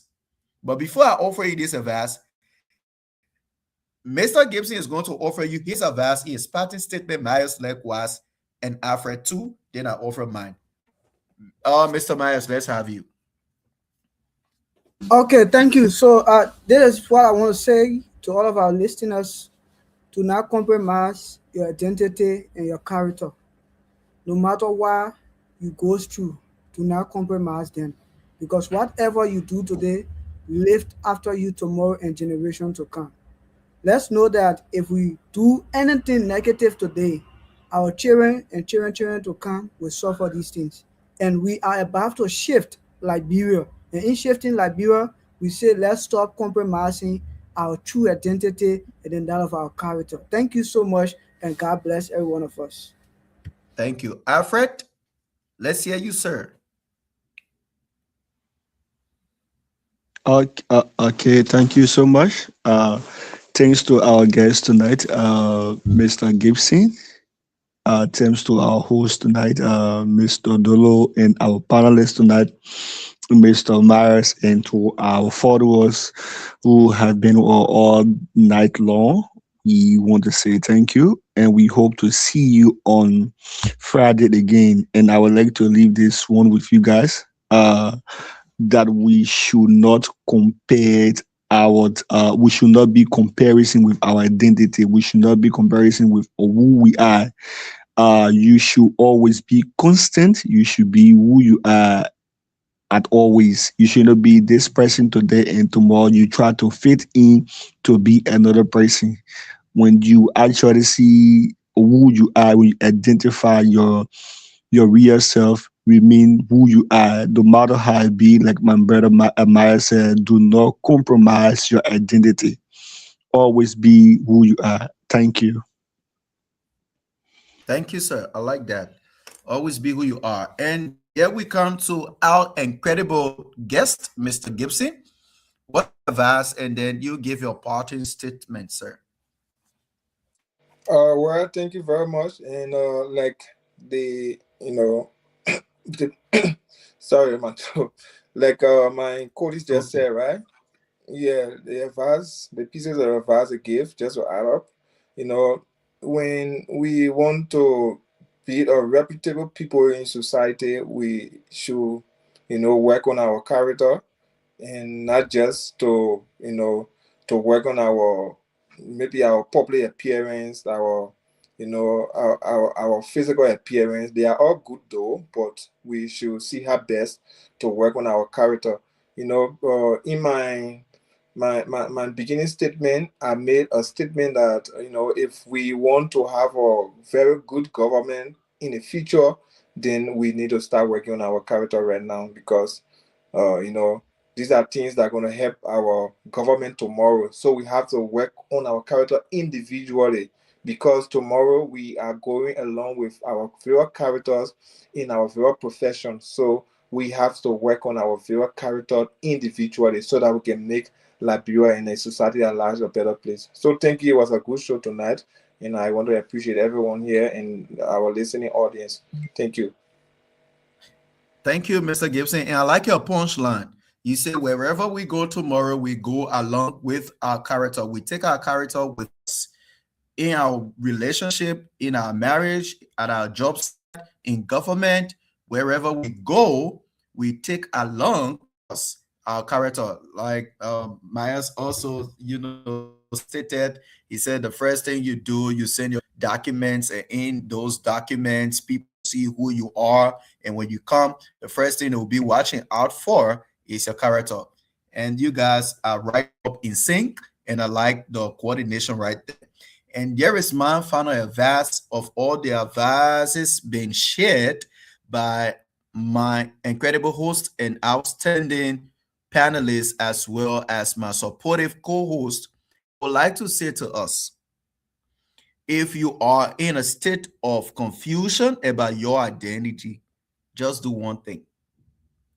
Do one thing for you. Do one thing for yourself. Do one thing for your very self, so that your family can benefit and our nation at large can benefit, as well as the entire world. Do not copy to be others. Do not copy to be others. Don't do it.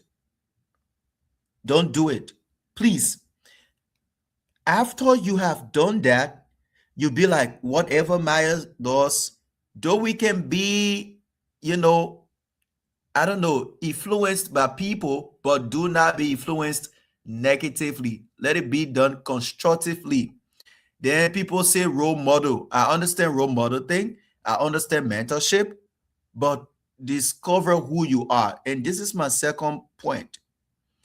Always discover your authentic self, your real self. After you have not copied anyone's attitude, behavior, habits, you now sit quietly. You now sit quietly and discover your strength and discover your weakness. After those attitudes, strength, and weaknesses of yours have been discovered, do this last thing, which is going to help you. Try to build them on values of your religion or your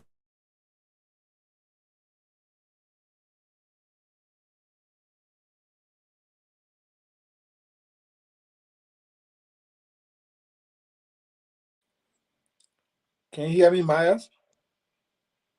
Yeah, I don't know why Philip got muted. Oh, okay, now Philip. Okay. Philip, we are not getting you.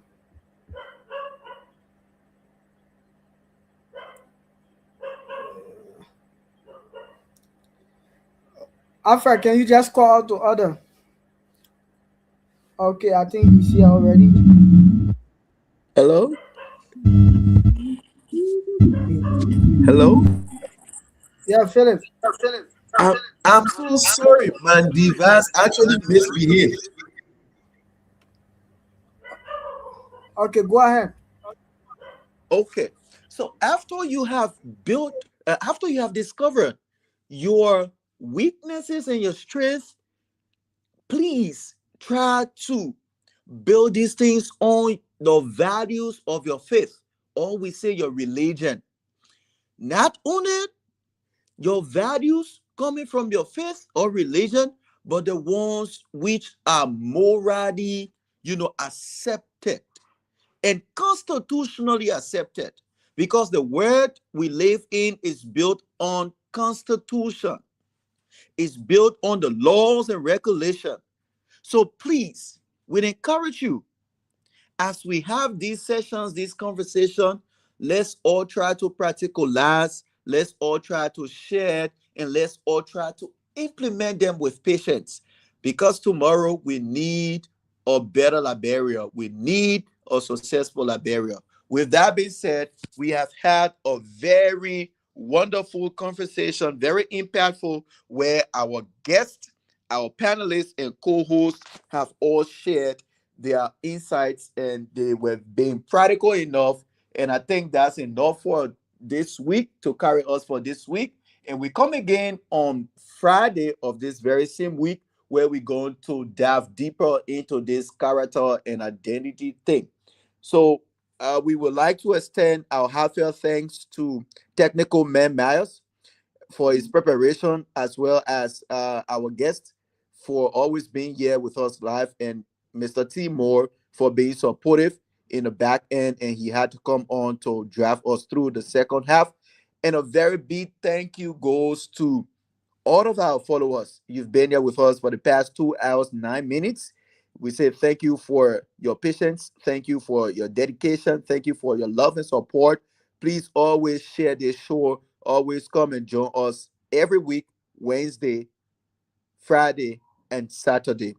With that being said, God bless you. Let's actually have a good character and a clear identity for a successful future tomorrow. God bless you.